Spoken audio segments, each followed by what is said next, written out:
America, cheering for the good old boys in red, white, and blue. Casting with me today is Eldless. Eldless, tell the people how you're feeling. Well, I feel like USA is going to go down today because right here on the blue side is Team Canada. You know where it's from, from up north.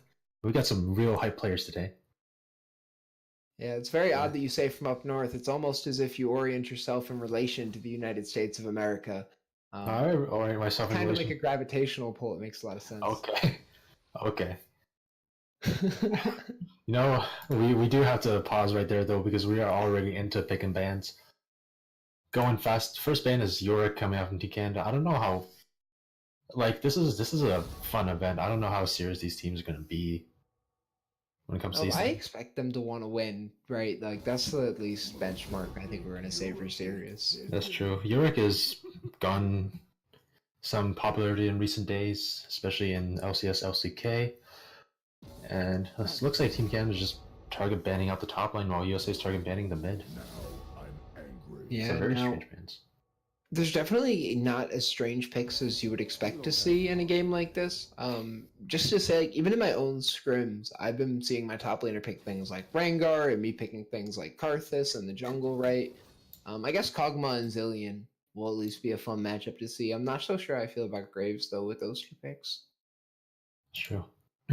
However, in the pro draft, Ezreal and you know, I'm not quite sure what to make of this. Like, Oh this god, is you so know much what I'm different from talking casting about. like real games with real competitiveness. No, it's similar, right? Like these players are still going to play to win. They've drafted, I think, normal lanes. Silas is the only thing which is going to be kind of unique here. He has a lot of Yeah. ultimates to steal too, right? And When he does steal scientific size. Cogma's ult, I think he gets 6 charges. Is that true? I believe so. That can be devastating with the right build. Nice thing with Silas and Vladimir is they can both flex into top lane and mid lane, so depending on what USA pick, they can just change and counter it up. And looks like USA are going to keep Zillion. He can be a mid lane or support, but Maokai will definitely be a top laner, especially with a Grace pick. just imagine Silas with the Maokai ultimate. I mean, he has a lot to play with here. Yeah, he does. Zillion ultimate, Maokai ultimate, Graves ultimate. I think the Zillion ultimate will be hard to use. You know, that was actually my first thought, but I'm a little afraid. Right. Second ban phase, Dr. Mundo, Caitlyn. I haven't seen Caitlyn being banned or picked in a long time, but now we're on to patch 9.3. Now we're gonna have to see if the Canadians can effectively use the Silas ultimate to kind of terrorize, well, our terrorizer. Did not mean to do that. That's kind of how it goes sometimes. That's true. And we should really mention the players playing today. Team Kando, we have Reese's subbing in for top lane because we couldn't find our regular players. Slowly, a very Pointed low there. club. Zohair in the jungle, the monkey did it in mid. Rathengard on Ezreal in the bot lane, accompanied by Percy. Yeah, that's for Team Canada and for the other team. The United States of America. Yeah, look at that. USA chants are just all up in the chat. Ooh, suh. Ooh, suh. Ooh, suh. You see that? This is beautiful. All right, I see people You betting. know our players. They don't need to be called out. Just look at them. They're glorious. Yeah. We got all sorts of synergy going on over here. Can we get a some clarification? These bets, are they gonna just go through for the first game, or is it for the overall series? I'm pretty sure it'll be the first game, but some clarification will be nice. Oh, it's a So series, so make your bets now. yeah, and the interesting thing with the series is that 2 of the games are going to be playing on Summoner's Rift. 2 are going to be playing on Howling Abyss, and the 5th one will be chosen by, I'm guessing, the audience. Wow, lots of bets going down for the United States of America here.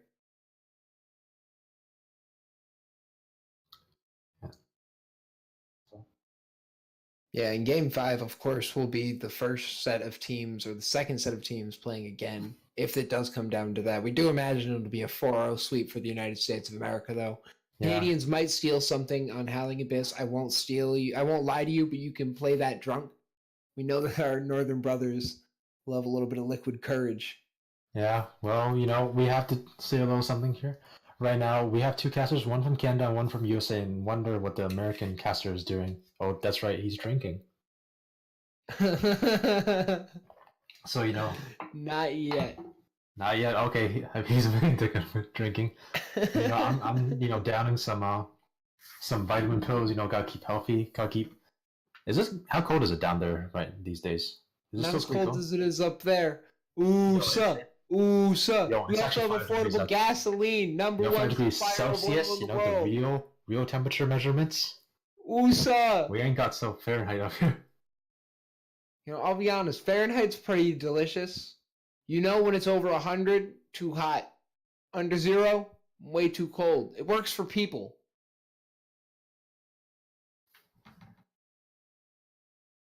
Damn. Silence from the Canadian. That's something that we've never seen before.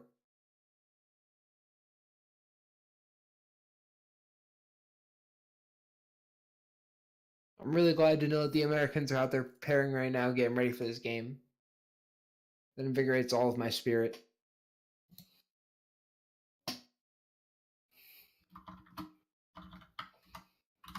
So now if the United States loses this game, my mental's going to just go boom. Yeah. Especially because of the format here where they're forced to play back-to-back like this. Well, game 2, which is going to be Howling Abyss, will be played by a different set of teams. Oh, will it? I thought it was yeah. They were had to play It's 2 weird in a row. because it's going to be a draft mode Howling Abyss, so ARAM, except not all random, all mids, like all draft, all mid. I guess we'll see some odd counter picks then. If the teams are thinking, right? Because some counter picks won't work. Think about if you draft a Nocturne or so if you draft a Nocturne, Hecarim will no longer counter it because him running to the spot of the ultimate won't make a difference. But also if you draft Nocturne, you kind of handicap yourself. That's true. No, let's go back to this game right now. This is a really weird draft. I got no better thing to say than that. It's just you got the Silas mid, you got the Vladimir with Predator. Is that a thing? Yes, this is totally normal. I think the Predator just kind of says that he's going to be roaming down into the mid lane. Normally you'd like to see him have Phase Rush or even Electrocute, but it's honestly not that weird. Yeah. And then Silas with Aftershock, that's a little off-putting, but I don't play enough Silas to really tell you what he does build now. Kane with Conqueror? I thought Kane builds Electrocute. So yeah, Electrocute's definitely really strong on Kane. Dark Harvest also still really strong on him too, oddly enough. Conqueror can work, I guess. Isn't this below? Isn't this gold below? You mean the team or just the player himself? The players. I'm not quite sure. The players are. What was just a random assortment of players? Oh, so it's low diamond to high gold. So anytime we see something really off-putting, we can assume that they're plat. Yeah, so this is essentially just a dominate stream.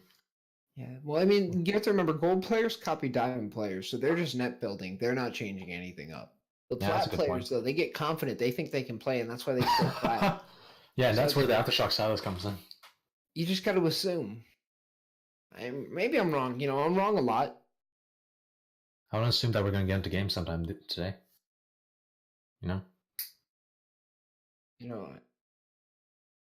I do have the info for the game, but the info is not all that helpful.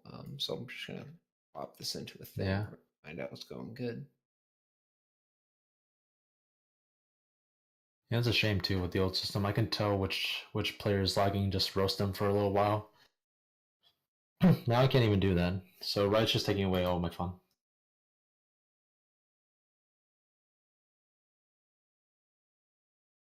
And just to look at some of the mastery points, it looks like we have a lot of comfort picks. Specifically in the bot lane, we get Thresh and Kog'Maw with the highest on their respective teams by a wide margin. I actually imagine this Kog'Maw might carry if I'm being unbiased. Yeah. It's definitely good that the support Kenny Messerlin picked Tahm Kench, because no matter how good a Kog'Maw is, a good Thresh will just beat him to it being a Thresh. And Kog'Maw with no CC,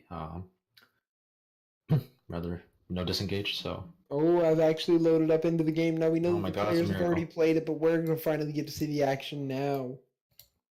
Now, can I get some more USA chants in the chat, please? Just love on America. I love how there's no Canadian love at all. It just invigorates every part of me.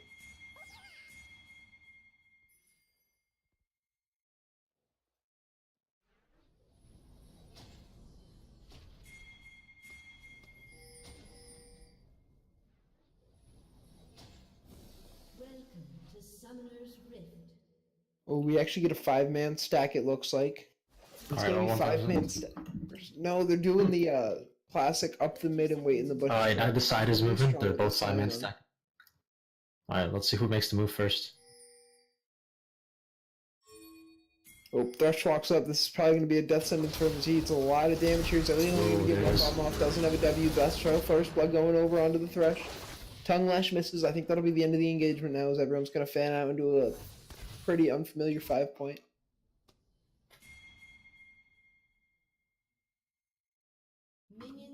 Alright, that was pretty clean engage from Team USA as well. You know, only costed a single exhaust, so down bot lane, you're gonna have that up really soon.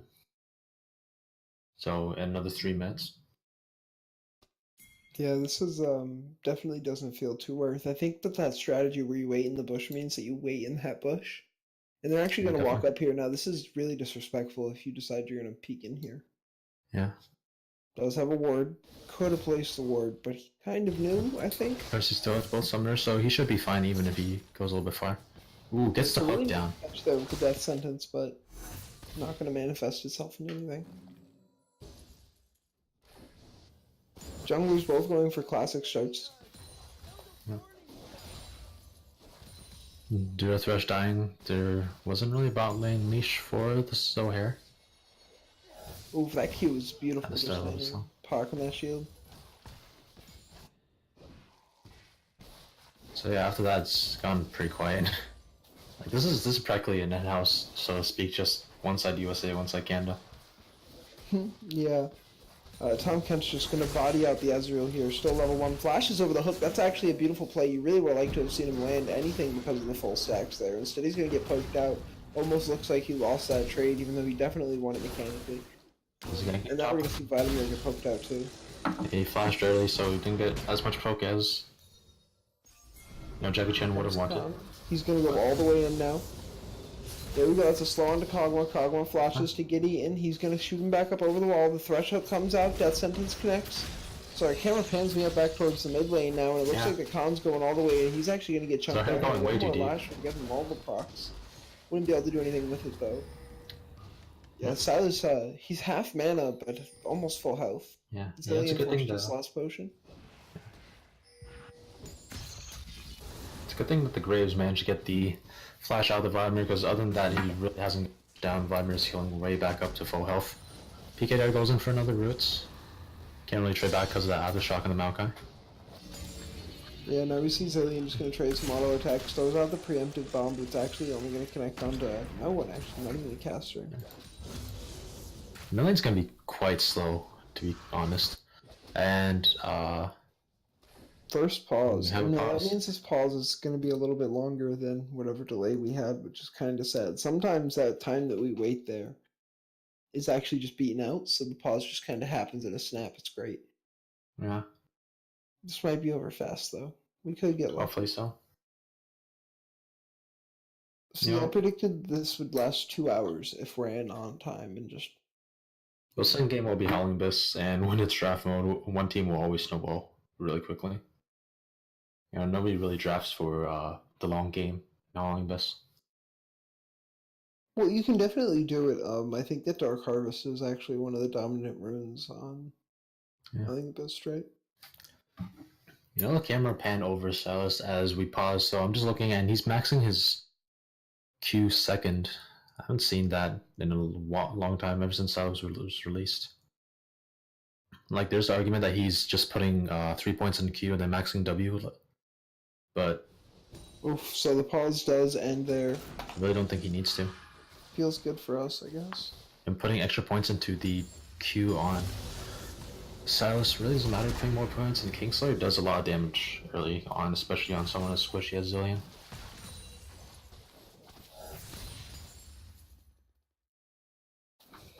And here he goes. Vladimir's going to get a little bit of damage down into PK. If he walks up too close to that bush, he's going to eat way more damage than he bargained for. The entire Q PK is still has coming up. flash. There we go. It's Khan going to be landing onto him. Only lands too slow. PK not even going to have to... Yeah, doesn't have to blow his flash. Feels good. Alright. That's pretty quiet, you know, you got gank here and there, but after that, it's no kills. And it's weird too, because there's hardly any wards in this game. Now, it looks like Kench is going to be positioning himself forward again. He just keeps on threatening. It's very odd to see Ezreal threatened by a support. Yeah, it really is. At this point. This Kog'Maw is already doing quite a bit of damage early on. It's gonna run out of mana pretty fast. Something. Panning back. Beautiful damage coming out. If we look at top lane, PK Dar has already bought a Negatron Cloak on this spot. As Maokai, Vladimir is not going to really do any damage from this point on. So all he can really do. Pretty good. Yeah. So I think he's traded his whole mana bar for well, most of Silas's health. Silas heals that up really quickly because of his kit, right? That's true. Yeah, especially with the Aftershock, Reese is really not doing any damage to Maokai. I mean, I guess at the end of the day it's okay, right? Because Silas kind of traded back his mana for health. And now he's forced to recall because he doesn't have either. That's true. But it's an odd dynamic to see. Silence does have pretty low mana cost on his abilities, which is nice. Compared to, you know, Zillion, as you said, who used all his mana in one rotation. Now, Vladimir here should eventually outscale PK, but I don't know if he'll outvalue him. I hope you all kind of understand the difference between scaling and value, right? That's true. There's really no frontline on the side of Team Canada. I mean, well, so we'll eventually get Rost, right? That's true. Nice dodge from PK there. Yeah, Reese's gonna be dealing out just a bit of damage here. Never lands the empowered Q though, always first to summon a minion. Yeah. Never really doing any real damage on PK there, nothing that he can't heal up with an auto. No, I think a lot of this comes down to Zohair for sure. If he's able to get in there and kind of frontline for his team while also dealing damage like Eric Khan should be, then he'll be in a good spot. The issue is he's already down 20 CS, right? 15 CS. I do expect him to go to Rost today. So he flashes forward. themselves. It's only to block the ultimate. Now the root still connects on both of them though. That's big damage coming down from Graves. Honestly, this pick fell out of the meta, but it's still just so overpowering. He's gonna get a second kill onto Vladimir. Oh, and a miss from the Kingslayer onto Monkey Dead. Now notice though he does have the Zillion ultimate, and he actually I think has it on a lower cooldown than Zillion, oddly enough. That's true. However, you know, he can only steal his Zillion ultimate once. Afterwards, he has to wait another, what, 200 seconds? It's double of the Chrono Shift's time, so he has to wait, yeah, another 228 seconds. Nice hook, except Rathengard misses most of his abilities. There we go. That's another Q connecting with the W proc. Honestly, this Ezreal pick isn't bad. I just think that the Kog'Maw pick is so much better. It's odd to see this oversight happen. You almost, I think, 100% want to ban this. Yeah, since they weren't expecting this, you know, high mastery Kog'Maw, and with such a large front line plus Arch Terrorizer Zillion, you got the Protect Kog'Maw comp going on here. And even if they manage to like poke Sober down, get him killed, they still have Jackie Chan on virtually an 80 carry, you know? I mean, I guess that's fair. There we go. It's the first Q connecting. Almost hoping to see the second, but it won't come out. Yeah. Now it's Kentra on the front line though, as Ezreal is going all the way in, but that's just way too far up. Oh, he does hit the flash. Yeah, Khan's gonna follow him all the way in though, and that's America getting the first kill, and that's actually gonna be going over to the Ezreal. I feel it's really good for us. Musa. Huh? Wait, really? Blue side is Canada, yeah. Oh God, y'all have been slacking. Okay. So you have to tell me what's been happening here. Why is your Ezreal been just like doing so well, but not CS?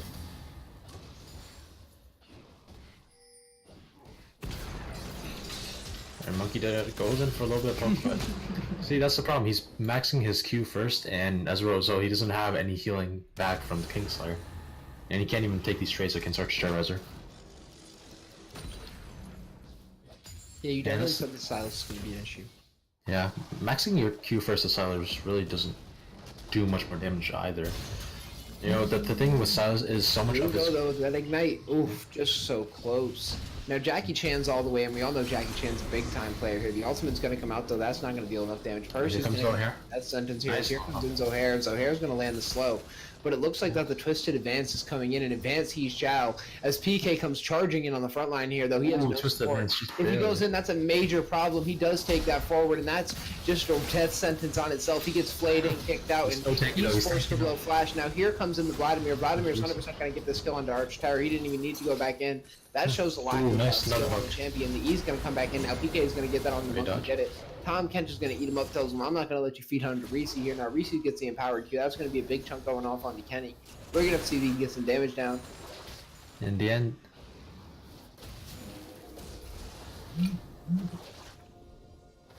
Oh, and doesn't really look like this fight is going to go any longer. That was a, what, 3 versus 4 in the mid lane in the end? Overall, it was a 1-for-1. Which... I mean, all I know is that Usa's still up in kills. Alright, getting back to the game now. What I was saying on Silas before is that you really shouldn't have to max, you know, your Chain Lash on him because most of his damage in the early game... Okay, the thing is, Chain Lash is your AoE ability, a quote-unquote wave clear abilities, but the thing with Silas is his passive is even better for wave clear. So you should really be focusing in on your trading ability, right? And Chain Lash does not do damage in trading ability. Your Kingslayer, your W does. And result, he's losing his trades versus Arch-Terrorizer. He's down in CS too.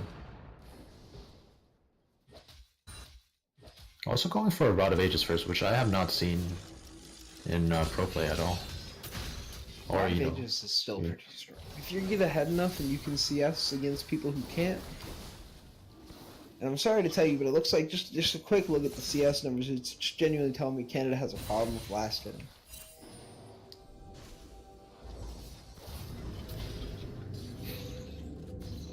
You got nothing for me there? No defense of the Great North? I mean... You know, I would love to just cast this game.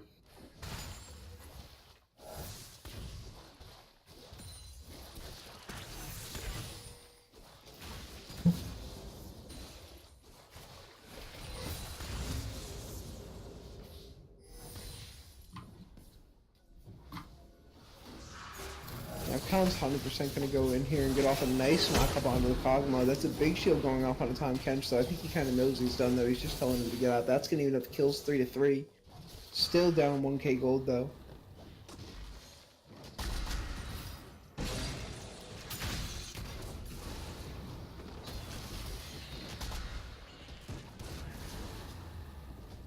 Alright. He can just stay on Reese's Pizza at this point. He has increased move speed. So this Vladimir's not doing any damage though. So, you know, whenever we pan up the top lane, we won't really see much. Taking a look at the plates here, it is currently one plate down in the bot lane for red side and camera will pan. One plate in the middle for red side as well. So currently, Team USA is up 2 plates to 0. Nice chunk of gold.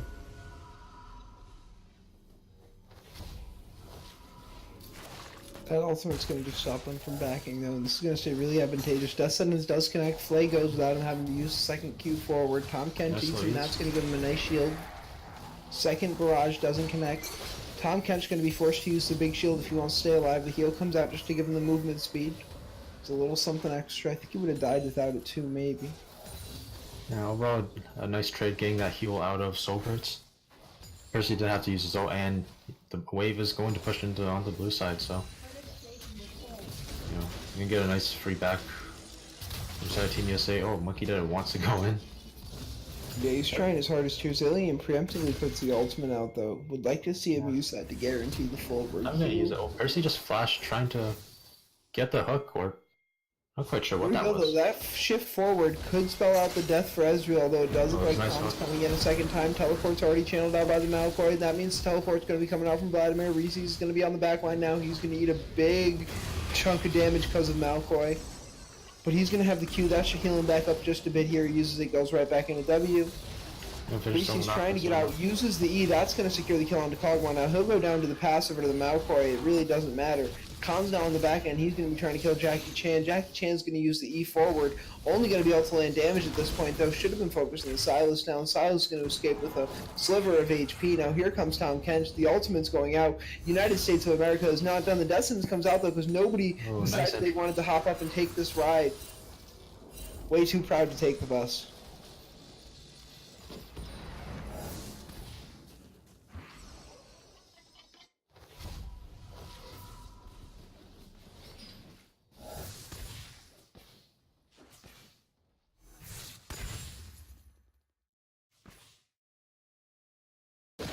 Tom Kemp's going to use his ultimate again, it looks like. I think he's just channeling it for fun at this point. Yeah. Channeling and canceling, he just gets the cooldown back, so it doesn't really matter. You know, these are just random players essentially put together and kind of shows their comms, but it doesn't look like they've practiced any of these strats, so to speak. Yeah, I wouldn't say practice is something that you really do with a comp like this. Although the stun does come out, that's going to be the double bomb landing onto Monkey Did It. Not a whole lot of damage though, because as you said, he is building Rod of Ages first. And that's Ocean Drake going over now to the United States of America. Still up, but only up by 400 gold. The gold lead's been slipping away slowly but surely, and so has the kill lead with it. You know, this Herald might end up changing things. It is a post 14-minute one, so it's not going to be nearly as much as you'd hope. Silas can eat another big chunk of damage there. Shield helps. You really wish they would protect this Herald, because you can get a lot more damage from it, and it looks like they might. Vladimir's coming around the back end. You might even just want to peel off and kill him, because you know you can. Yeah, Vladimir hasn't really been doing damage. Alright, getting a little bit of damage on the Candy Master Lin, but Reese's is... He decided not to pop the shield there. Not to pop the shield. Yeah, so almost going back into the bomb. Yeah. Kenda has to peel back in. Reese's decided to go back in for just a flash Q. Interesting decision there.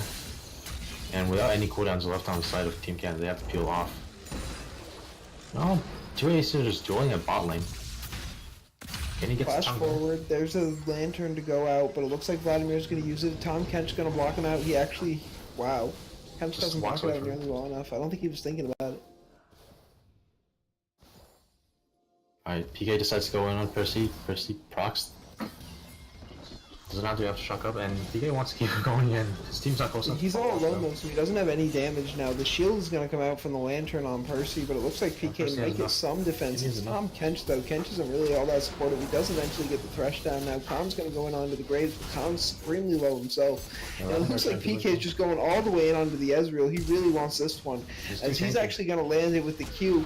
Didn't even need the E. That's going to be some shutdown going over onto the member, who hasn't even built any AP on Malfoy, and he is just a force to be reckoned with. As the Ignite comes down, that's going to be a major force for him. The Zillion ultimate might just be enough to save him, but actually it's not going to give him any bit of a heal now, as the United States of America is going to back out in that 2 for none.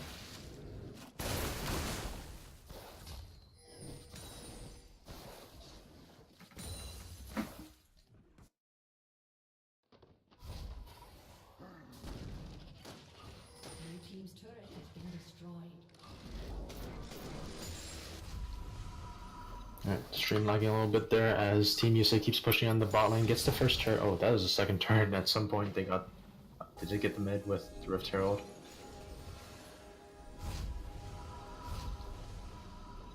And really it's looking hard for Team Canada to come back here, because on the side of Team USA they have such a scaling comp with this Kog'Maw with the Maokai, which will just get to a point where it's impossible for a team comp like one with the Ezreal to damage him.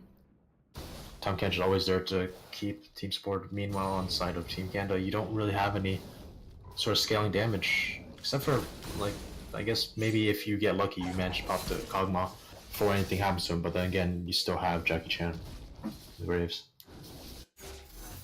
Now A you're little saying bit of being poking methodical, now. resetting, and try and get the third tower before they force any bigger objectives.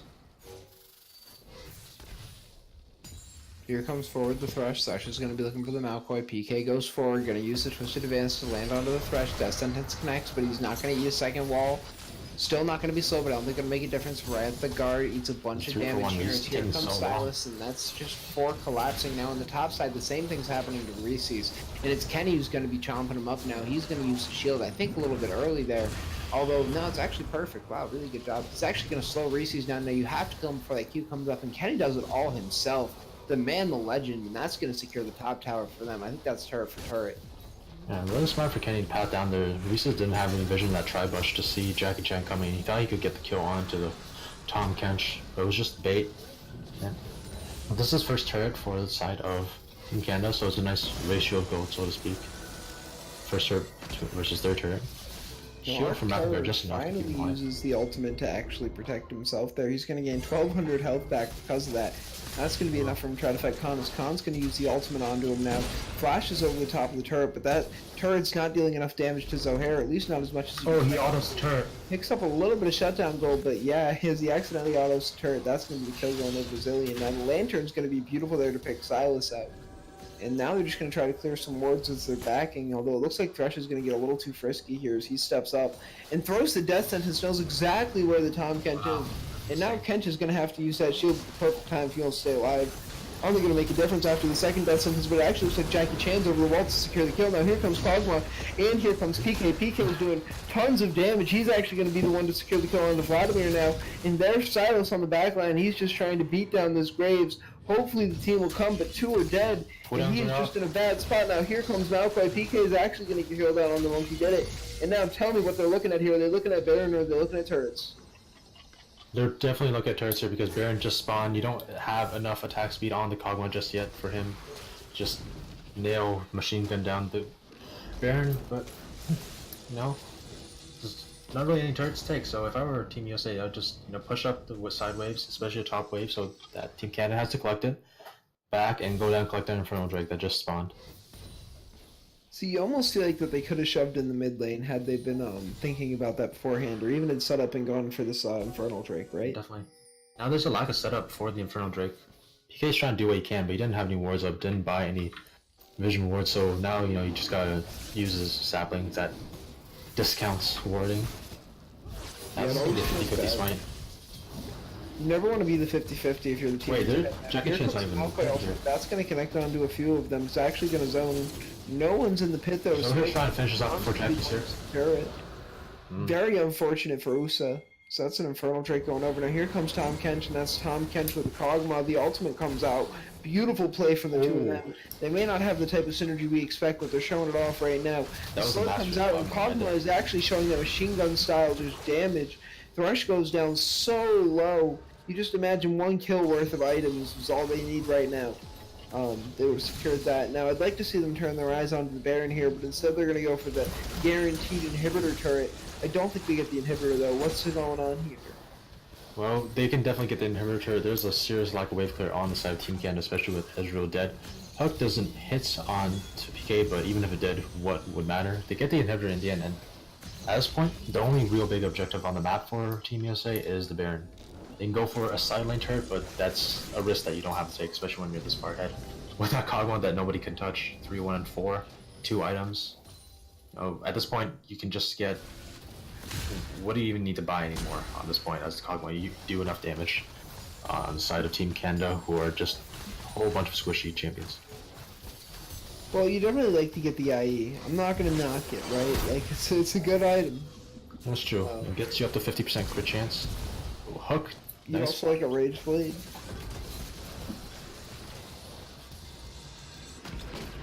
Maybe even a Wit's End. I think Wit's End is really underrated on Kog'Maw, especially when you have an AP damaging front line. The back line. Well, both. Ezreal is slightly more AP oriented than almost every ADC out there, except for Kog'Maw himself. There we go though, as Nice hook on Malfoy Jack. is all the way in. Now that's Vladimir who's caught out. He's going to get hit by the Q, almost like it's Vladimir playing himself. Nice hook PK on has just Silver. been on point this whole series. Man is the legend.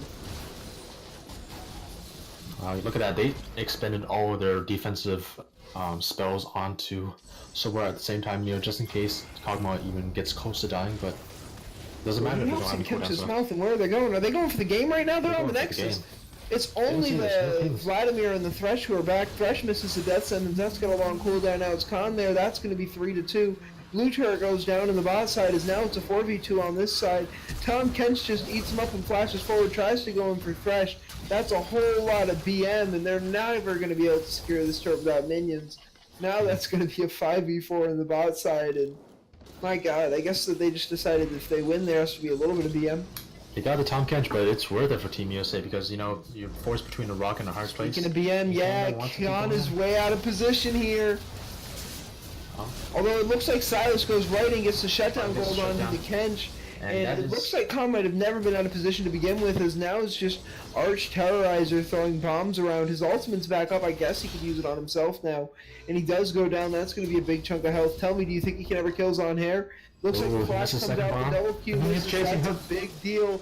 The chase comes in, and there was never going to be enough damage after you missed that double bomb. I think that flash commit had to have worked. Yeah, that minion tried its darndest to chase Zohair with the second bomb, but it wasn't enough. Zohair, being that Ross gains so much health back just from hitting his abilities. And the Monkey is scaling up pretty well at this point. He's the one trying to carry. As you saw beforehand when he stole Maokai's ultimate. When you don't have engage on your team, you just steal the enemy team's engage, Yeah, it definitely ends up paying dividends to have taken this into this type of a team comp. It's why I question the first pick Silas a lot of the time. I don't think he's ever really worth first picking. I Definitely. think he's just kind of worth not picking a team with such impactful ultimates all the time. Yeah. And I saw, I think it was earlier on, I believe in the LCS, or maybe it was a solo game. I don't really remember. They're about the same when it comes to level skill.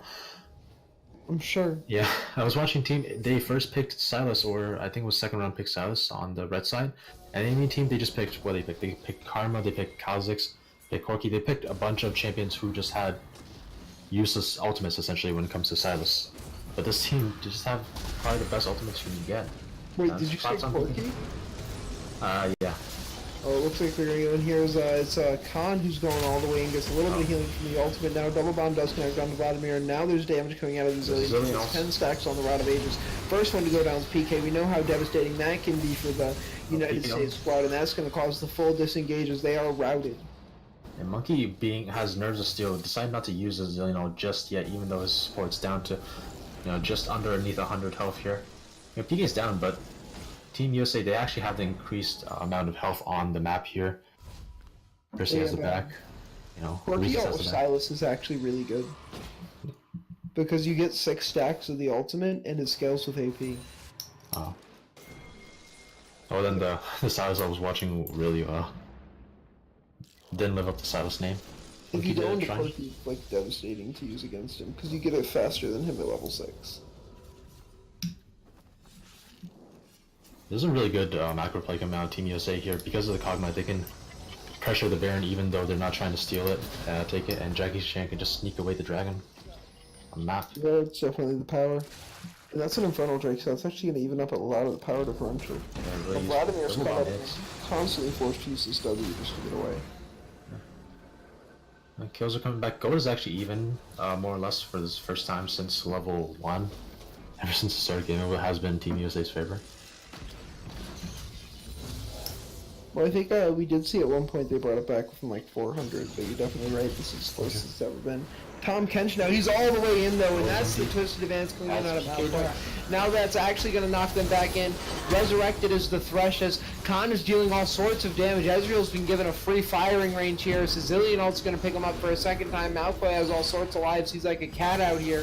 He's going to flash out just to get away, and my god, you can't let Ezreal deal untainted damage in the back. Oh my god, that's insane how, for once, Ezreal actually managed to do more damage than the Kog'Maw in the team fight. Kog'Maw was forced to stay back the whole time when, frontline PK Dart got melted in a second. Now Here we go, though. This is the fight they want.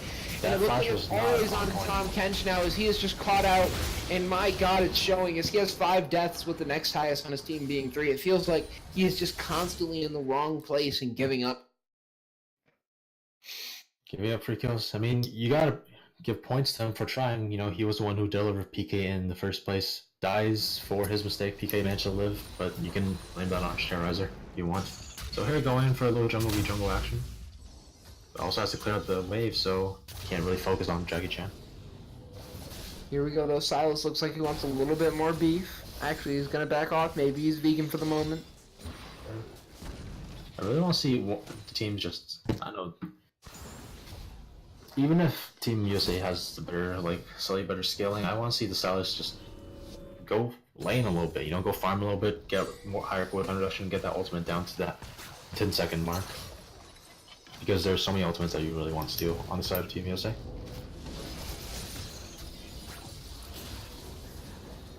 Now, it looks like that we're going to be seeing the ARAM strat come out. I thought that ARAM was the next game. It's coming out a little early, but I still like to see it. You know, if you look at it, say for maybe a couple picks on, you know, Canada, a couple picks on Team USA, this is decent ARAM comp coming out. I like seeing Kog'Maw, I like seeing Maokai on ARAM. Yeah, and it looks like they're actually finally at that point where they feel comfortable just taking the Baron with the three of them. I really like seeing the two into the bot. This is just dragging all the attention onto the wrong side of the map. Now, I think they finally realized that something might be going on in the top half. Ezreal, and there's the Ezreal ultimate. Now they know, but they are way too far out of position. It looks like you're going to try to take these 2 free kills on the bot side as compensation. And it's Arch Terrorizer is going down first. PK is just getting all the way out. The ultimate goes down onto himself. These 4 men are going to beat him up like someone Pierre. So tell me, what is the avenue back in for your beloved Canadians? You know, it's a good point because they have ever since maybe 10 minutes ago, they have started winning the micro game, you know, the mechanical team fight game well enough, but they are never in a good position to actually set up the fights themselves. It's only ever been them countering and turning around the fights that Team USA starts, so they have to get in place. Well, first of all, they have to get some wards down. Those 2 wards that you see in the blue side, blue jungle, the western quadrant, so to speak, they were placed after the Baron went down, like sort of afterthoughts. Up until that point, they had a single war on the map. They have to get some map control back. They have to push out the wave slay and, you know, force the Americans into a tougher spot. PK on the Maokai, his teleport is down, and at that point, this is the only time you're going to have an even amount of map pressure. That's really fair. So you think that this is their moment where they're going to be able to exert some type of pressure where they can pick up a tower? No, pick up a tower, pick up the 3rd Infernal Drake to spawn. They need to get something to... You know, they can't really think about winning the game until they get a foot back in the door. No, I definitely don't think that the Infernal Drake is actually that impactful. It's true. Especially after some of the changes. I think it's 7% on this 2nd level now. Additional 7%. Now, as we see some of the lack of synergy, they're walking over double wards there. Still, blue side has at least warded out the ability to walk up into their jungle, but not actually clear camps in it. So, you know, they're getting a little bit of control back into their own jungle, which is kind of sad to speak of. Now, I'm imagining that they're just going to want to burst this down the second that it spawns in. I'm talking 8, 7, 6, 5, 4, 3, 2, 1. And no one's attacking it. This is already too late of a rotation, in my opinion. There's still no wards coming out, though. Oh. Here comes Khan, though. He's all the way in mistake, and there's the lantern. Now you can burst this thing down in the time that lantern can come back up. Yeah. It's easy money for the kids. Finally, I think they won't contest this, but, well, Reese's and Archers are both in the top lane. Yeah, now Arch and Reese's both have TP up. That smite does go over to the Graves. Ezreal uses ultimate. Silas is kind of cut off from the team right now. We'd really like to see the engage happen. It looks like Khan is going to get spotted out here. He does have Guardian Angel though. Double knockup connects. Takes He's lantern out. Take a lantern back in. Russia's been on point with these lanterns. Yeah. Silas still pushing up in the mid lane. Gets nothing but some minions down. He's finally level 16 though, so he's going to get that ultimate chain off in these team fights. It's nice. Alright, his ultimate's up. First ult he grabs is the Graves ult.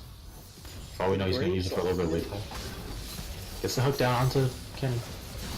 There we go though, as Ezreal's going to get a big chunk of damage down, but that's all under the shield of Tom Kench. Yeah. I really want to see, you know, Monkey did it be a little bit more proactive with these ultimate uses because you get it back so fast and Graves ult is useful for nothing but damage at this point. get a little bit more chunked down and make it a little bit easier for your team to engage. Now, imagining that if they were at least a coordinated team, they'd stay here, and it looks like that they will now. I'd imagine that they'd stay here, though, for the Nexus, or at least the Inhibitor. And instead, they're just going to back on out. They're definitely afraid, and afraid of the Vladimir they should be, as Reese's is just laying down all sorts of damage. Now he's got the Empowered Q about to spawn up, but he doesn't have a W. That ultimate will connect, but it's Jackie Chan kills him. Didn't even need the mod damage. He did it. Still holding on to that Graves ult. Oh, finally uses it, though, just as the knockback, which is strange uses overall. Well, at least he stays alive there, and the Death Sentence does connect. That's going to be Tom Kench going down for the 6th time this game. Now it's Khan who's allowed to go all the way in. He's going to be getting some damage down. That's going to be the Thresh going down on the back end. The double knockup connects, and there's a Resurrection coming out onto the Khan. There's another Resurrection coming out, actually, I'm sorry, and it looks like Zillion goes down on that top side. He doesn't have his ultimate out. Kog'Maw, sorry, is still landing all sorts of damage with his ultimate. And now he finally gets jumped on by Silas. Silas oh my god, that's how his damage is finally does. The passive comes out. He's actually going to pick up Ezreal here. Ezreal not going to get picked up by it, though. Would have liked to have seen him target Silas also with Ezreal. Definitely target Silas. I believe Soper at that point forgot the fact that Silas only gets his heal back on the Kingslayer when he hits a champion, not minions. It's just kind of just an oversight as far as I can think of. And when it comes to that team fight, the only thing you can really talk about is late game Silas. That's what defined team fight. Like, first of all, okay, Silas at the beginning used the Graves ult, held on to Graves ult for a little bit too long. It's a little weak there. But after he got bursted down, they thought Silas would outfight. No, he just comes back in, steals the Zillion ultimate from one fight, walks into the other with a Zillion ultimate on top of him. They can't touch him. And when he finally goes down with a Zillion ultimate, he gets a scaling off of his own AP scaling due to... It's... My thoughts are a mess right now because of how weird of a champion Silas is, honestly.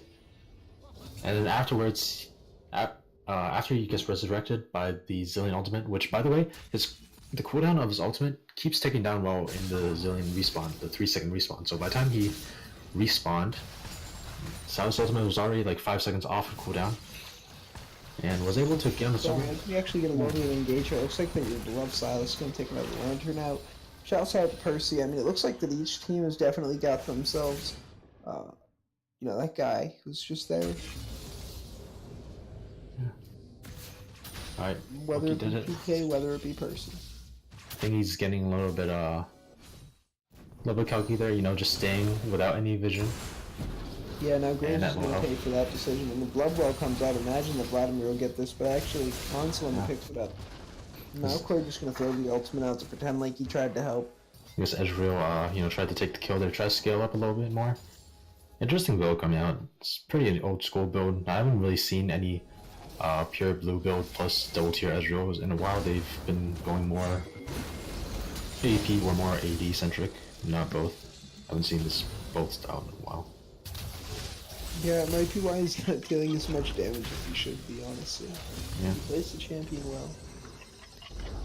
Steroids are speeding out. There's one thing I do like about this USA comp is that they do have so much range advantage. They can get in and out really quickly with Zillion ultimate, with the Tom Kench ultimates. They can gauge from so far away. Yeah.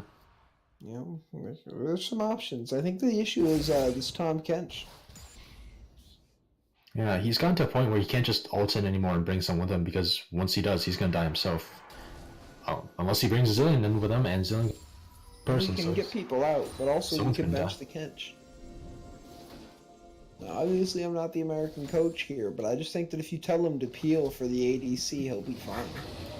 Yeah. That's how I bench players. They have a coach. You tell him right off the bat. You're like, hey, you're peeling now. Yeah. You benched. As now we get the engage, though, Reese is going to be forced to use the pool if he wants to get out. He still gets rooted up, though, and that's going to be Tom Kench landing with Reese when he gets hit by the Bloodwell. Now he here, big shield comes out, shield's going to protect him. Reese is going to be forced to Zonia's now. He still has the empowered Q coming up, but Graves picks him up immediately. Now that's going to be the Silas on the back end trying to kill PK, but we all know PK is the heart and life of this team. There's no way he'll go down to this Silas, even with his Zillion ultimate. And now they're returning their attention onto the Baron. Now tell me, do you think they should be going Baron, or should they just be ending the game with these 30-second death timers? They should be going for Baron, because the reason why they won that fight so cleanly and so easily was because And I have to say, Team Kando was just, that was a really, really, really bad move. They're engaging so hard. So close was the edge move, but Graves smites that away almost instantly following, almost like he helped leash. And the Kench Ezreal. pretends like he has HP. He's going to be sending them back towards the Elder Drake now, and PK is already there to tank it up for him. I actually don't imagine they'll be contested here. I think this is spelling the end for Canada. Oosa! Oosa! I believe they even have Oosa! vision on this dragon. And that's the third dragon. You know, you got the Inferno dragon. With 3 dragons, you got the Baron buff. You got 3 down turrets. I'm pretty sure it's just gonna be over here. Sobert, as long as people sit on Sobert, he's gonna just be. It's gonna just be easy for them. Yeah, I don't know if they come back from this. I don't think so. You know, when you say Kog'Maw, who's supposed to do, you know, he's critting for 1,000. He's a crit carry now. He's not even an on-hit carry anymore. He's gone to that point where Kog'Maw scale beyond anyone's reach. As the ARAM comes out, we're getting a sneak preview at our next game, which I can only imagine they're already getting into the lobby for. It's possible we are making separate lobbies. That's the first turret, you know. It looks like Team USA gonna kite back, go around for another inhibitor just to make sure. Yeah, it's gonna be the Malkoy ultimate being thrown out at Malkoy. He definitely is not gonna like that. With every turret down and inhibitors down in the mid lane, you can only imagine it's a matter of time before Usa pulls this off. I think their 5 ball is actually just so strong that there's no answer to it. It really is. I want to see this Tahm Kench stand a little bit further back. He said just... Like I said, bench him. He shouldn't even be standing back. He should just be standing right next to wherever Cogman is. Yeah. At all times. Like right now, he should be body blocking for him. I don't know why my boy is taking... See, right there, he takes a death sentence.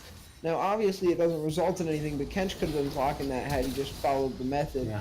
Now, Graves going to get us some beautiful shutdown gold there. That means his ultimate is not for the taking. Now the Ezreal's dead. You can just push him for a win that you don't even need their inhibitor. But they're going to do it anyway. It's just take everything off the map. No, I think this is just some clean ending here. Is Usa's now going to take the brawl. There's way too much action to even call anything. I think the focus here is the Vladimir, who's just desperately trying to do anything he can. And it looks like Reese's goes down to Graves. The Nexus goes down to an auto attack from the Kench. As that's going to put Usa up 1-0. Please stick around, those. We're going to be loading up into ARAM. I think so quickly that we may not even go off, will we? We might. Maybe possible, but just for now, we're going to go for a break so we can set up the next game. It will be draft ARAM, so, you know, there will be a pre-game thing. Until then, don't go anywhere.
All right, welcome back to Risen Esports Civil War. Team USA currently leading 1-0 on the Summoners Rift games.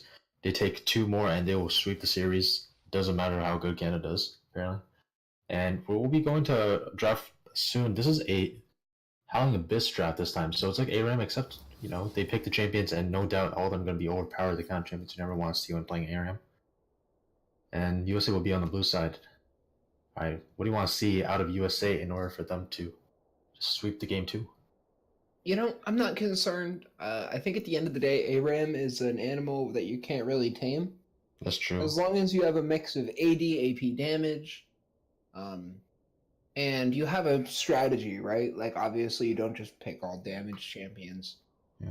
I don't think you need particularly engage. I don't think you need particularly disengage. I think we'll see a bit of that kind of positioning happen in the draft if they're actually trying to win. If not, we can imagine a lot of Dark Harvest champions. I've seen the strangest comps win, but it just needs synergy with your own comp. Doesn't matter how. USA banning out strong ARAM champion Zerath, the biggest poke champion in ARAM I've ever faced, usually on a general basis. Master Yi, someone who can just go off, but I don't feel like Master Yi can really be that overpowered when you have enough lockdown on your team. Thresh really just annoys him. Can't end up banning Urgot though. Urgot's it's not really the strongest pick in ARAM due to his lack of poke and the fact that he is engaged, but he doesn't have all that much tankiness. If you take Aftershock on him, you have to land the Disdain, which is pretty hard to land on ARAM as far as things go. Sona ban is kind of warranted then. So, yeah, the Sona ban definitely makes a lot of sense, in my opinion. Yeah. I'd be very afraid of anyone that can heal. I'd honestly be afraid of Soraka, too, because blue side gets the first pick. Yeah, that's true. I think the difference between Sona and Soraka is you can't really play Sona as a healing support because her healing just isn't strong enough to go past regular ARAM poke. Soraka is so much more dangerous once she gets to that Warmox point where your team has to be killed or they will just never die. Lux, another big poke champion banned, and Canada hovering a few champions. Personally, I think all these champions are rather high tier but not top tier. Brand would be a nice ban. I want to see like a tank ban. Like Nautilus is strong, Maokai is strong. Champions can okay. That's an interesting ADC pick for USA. Like Vayne is an ADC. You want to have a late game AD damage, but Vayne is so short range that it's dangerous, especially when playing against. Yeah, Vayne also scales really hard, especially in a mode like ARAM where levels are kind of quickly acquired. That's true. Pyke being picked up for Canada. I've seen good Pikes just go nuts on ARAM. I've seen good Pikes go nuts on Summoner's Rift. I actually lost my recent game 1 to a Pyke. We reverse swept the team that beat us in game 1. Yeah. But we had to ban Pyke the rest of the series. Ever since they made the Pyke change so that he doesn't scale as hard with tankiness anymore, he just scales harder with lethality. It just becomes even worse. Pretty sure Vayne will get one shot at some point in this game if she doesn't get ahead. Yeah, I mean, we can imagine that regardless what the picks end up being. I think Vigar kind of solidifies that for her too, right? Yeah, I like Vigar. He's just... Now, Usa, though, going to pick up Silas as we immediately see Pyke. I think Silas is a great answer to Pyke. For those of you who don't know, you get the reset and you get the gold bag on these stacks, just like Pyke gets when you steal his ultimate. Him and Vigar both feel really good. That's true. Yeah, I'd like to see them willing to pick up the Silas pick. I'm not a big fan of it myself. I don't play it right. Anyone who watched last game kind of heard me talk about it in a way in which I made it really clear I don't play it. And normally I know about champions. I've only played it in practice till actually. Like Caitlyn's champion, I've actually played a lot. Yeah, they have good late game damage. One short range, high bursts, one longer range. The problem with USA though, they're locking themselves in a hard place. They need one good poke mage for the AP damage, and they need some sort of frontline because otherwise they're just going to get bursted down in a second. And without a frontline, it's hard. Canada going with a Malphite though for the hard engage. I think because of the tiered damage, we're actually going to see Usa come out pretty fine here. Right? Because Caitlyn and Silas, while we can imagine them being kind of in the same range, because that's where they'll end up, we can imagine them also being on separate sides of the lane. Sure. just because of how we'd want this to work. Now, Caitlyn will end up behind both of them, so that means that we can't get the Malphite, we can't get the double Pike Stone, we're not going to see the Vygar cage anyone together because they're kind of forced to stay together. Canada's hope, right, is that they're forced to stay together. And that means they have to pick something to force them to stay together. So far, they haven't, right? Yeah. The problem with Team Canada's comp is based on the comp that they're drafting champions with strong ultimate abilities, and I think Malphite is probably one of the best ultimates you can steal as Silas. It gives you that long range engage. That for you to jump in, it's just so free when you're playing against Malphite as Silas. Yeah, definitely a lot of disrespect to the Silas, that's for sure. My God, could you imagine getting the Orianna ultimate? That would be depressing. Imagine getting that would be that actually would be a pretty good pickup for Team USA here. Orianna, good mage, good AP, good scaling, and they banned it on themselves. Okay, that was weird. Yeah, we also see Mundo and Alistar banned. Yeah. Canada picking up more magic damage, though. I want to see them pick up a... They need some sort of ADC at this point. Victor is okay, but he doesn't have the real heavy poke. Maybe Vel'Koz would have been pretty good on this comp.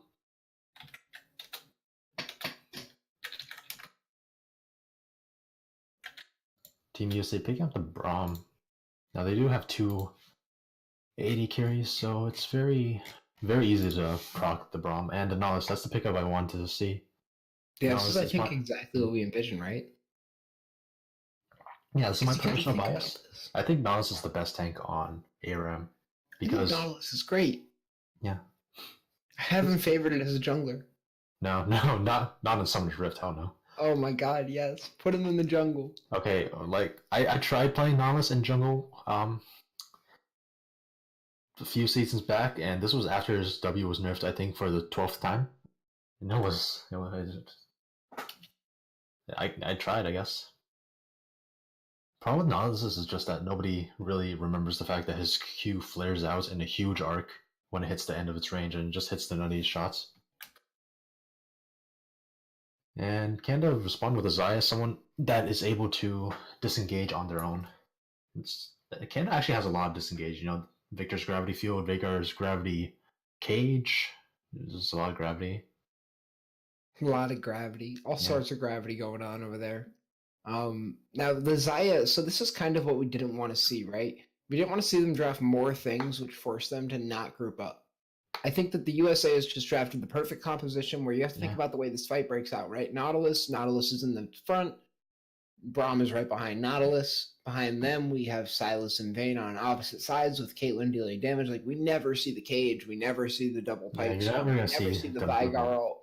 And because of, the Malphite ult, and because of that, we're never going to see Xayah get the feathers down.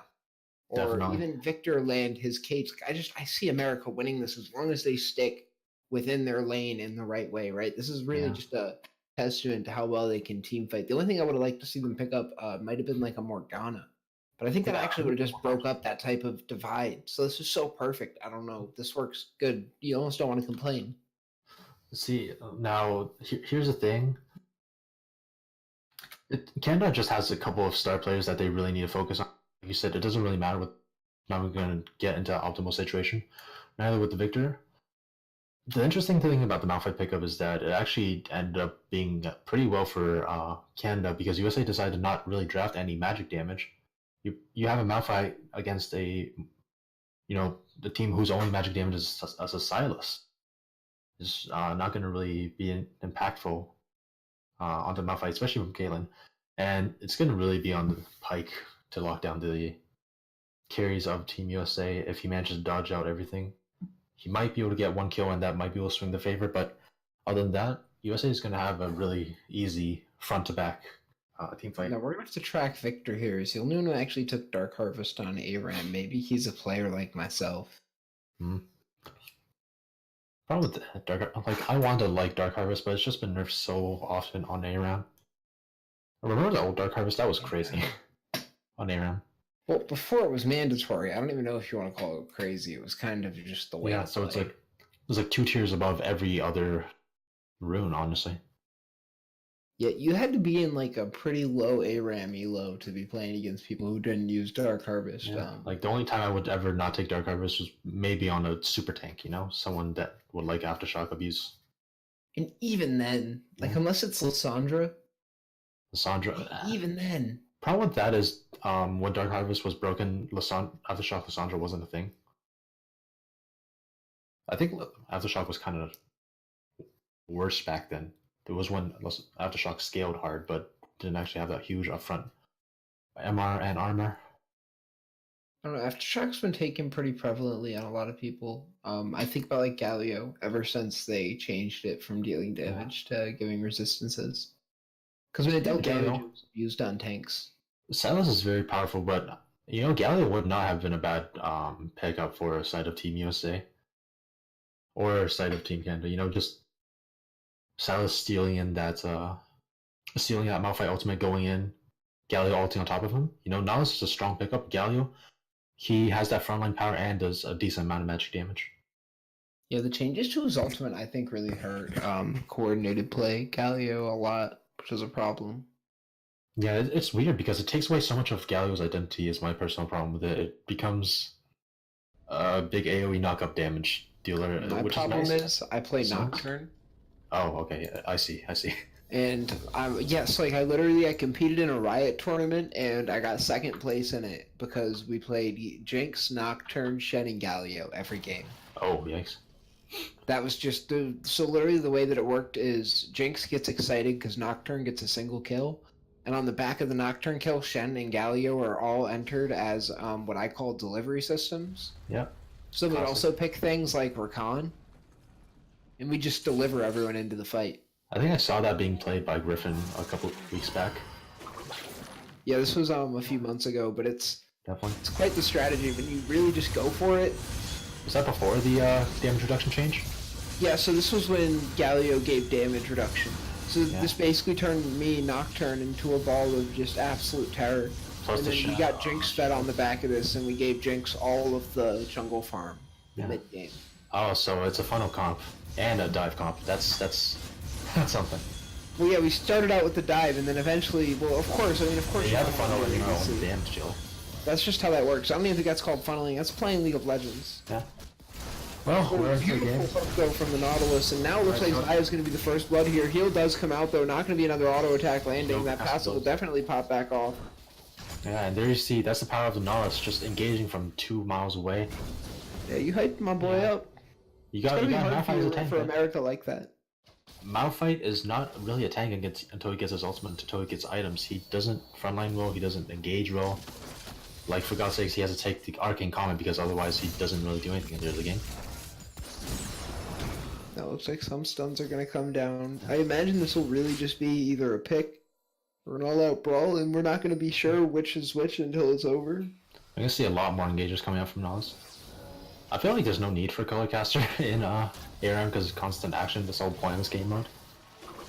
No, you can definitely talk, about builds, explain, what's going down, why teams are positioning, where they're positioning, what mistakes might be going down, like Silas and Vayne constantly standing on top of each other.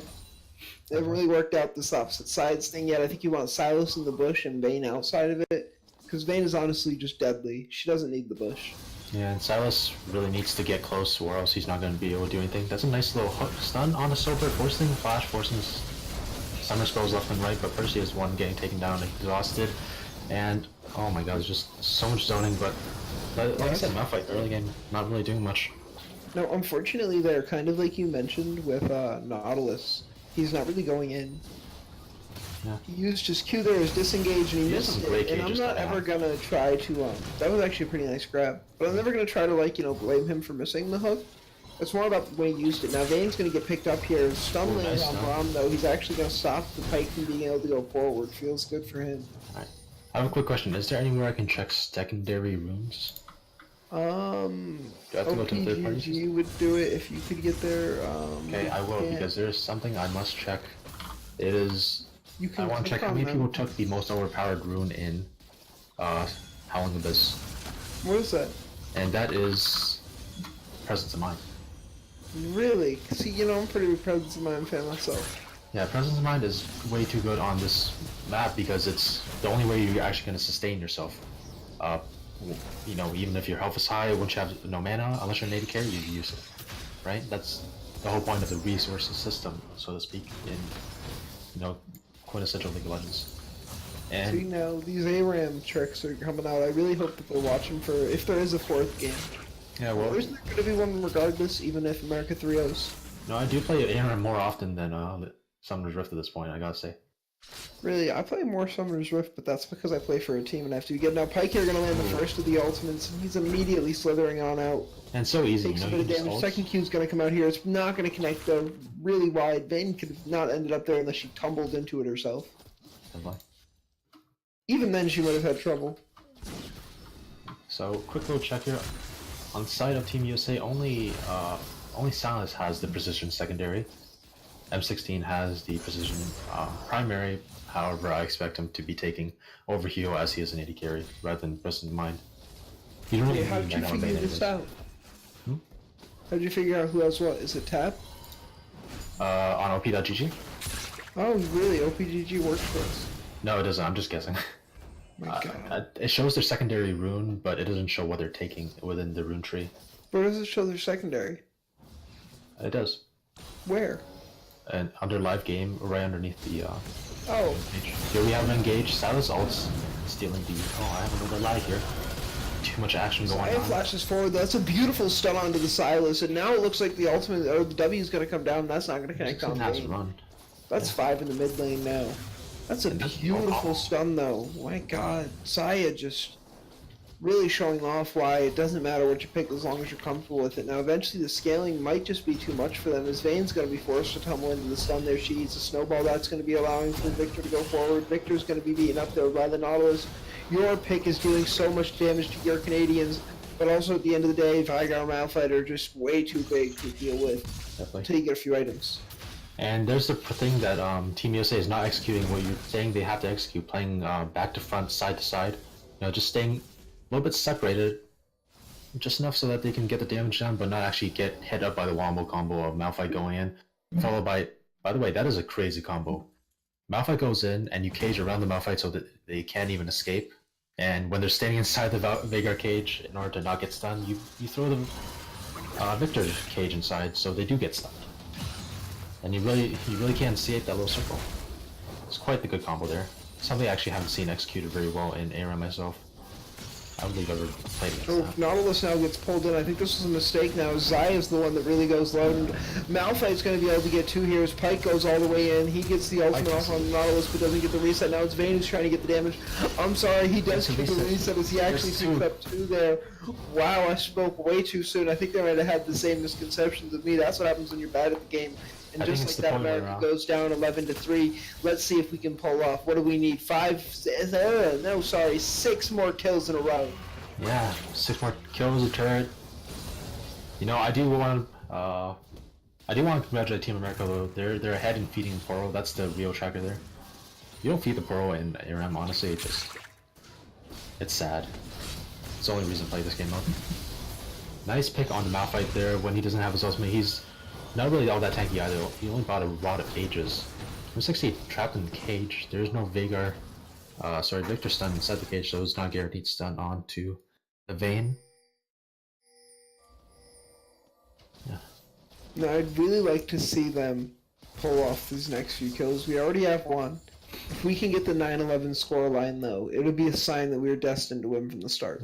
You got All we the need is 9-11 scoreline in the experience. last game. What? You got the 9-11 scoreline in the last game, and USA I won. didn't know that. Yeah, you know, it was 11 kills to 9 versus Team USA. Wow. I saw at that point, didn't feel like I I think should that this mention ace is destined then. As Pike is just channeling his back to let us know he Malphite can't. has his ult again. Now Vayne goes way too low though. Braum comes in for the protect, knows the scoreline is too precious to give up. Now Nautilus is on in the front line. He has a health bar to give up. Silas goes all the way in, says take a break, Nautilus, it's my turn. And now he's all the way in on Zaya. Zaya's gonna go down to the aftershock. That feels It's getting beautiful there. if you're Dominique. And now it's 6-11. 3 more kills. It's getting there. It's so trippy hearing the Pike ultimate when it's coming out of sight, you know? It definitely gets you. It's a hard ultimate to shake too. as we see him just deal massive amounts of damage with it. This is just bringing the game a little bit closer now. Remember, Vayne is only going to get bigger, and so will Caitlyn. My current ADC tells me that Caitlyn is more overpowered than Ezreal. But he also thinks Jinx is too, and today he wasn't wrong, but we won't talk about that. As now Pyke is the one who gets engaged on. Nautilus is all the way in here. He really wants this kill. He's not going to be able to heal up. He's always under pressure. Nautilus gets a big shield. He's able to heal out. There's a 3-man ult from the Malphite. Vayne's able to pick that up. It's 8-11. Just don't die, America. We are so close to the dream. Oh my god. It's gonna happen, but they have to back off. All the health bars on America are... They have to give in to the power of George Bush here. Don't do it, Slashy. Slashy goes all the way in and dies. He gives up on the dream. Oh my god, that enter. So close. Pyke is up now. He's running back there. Whereas Pyke's gonna get a quadra kill here. Easy enough for him.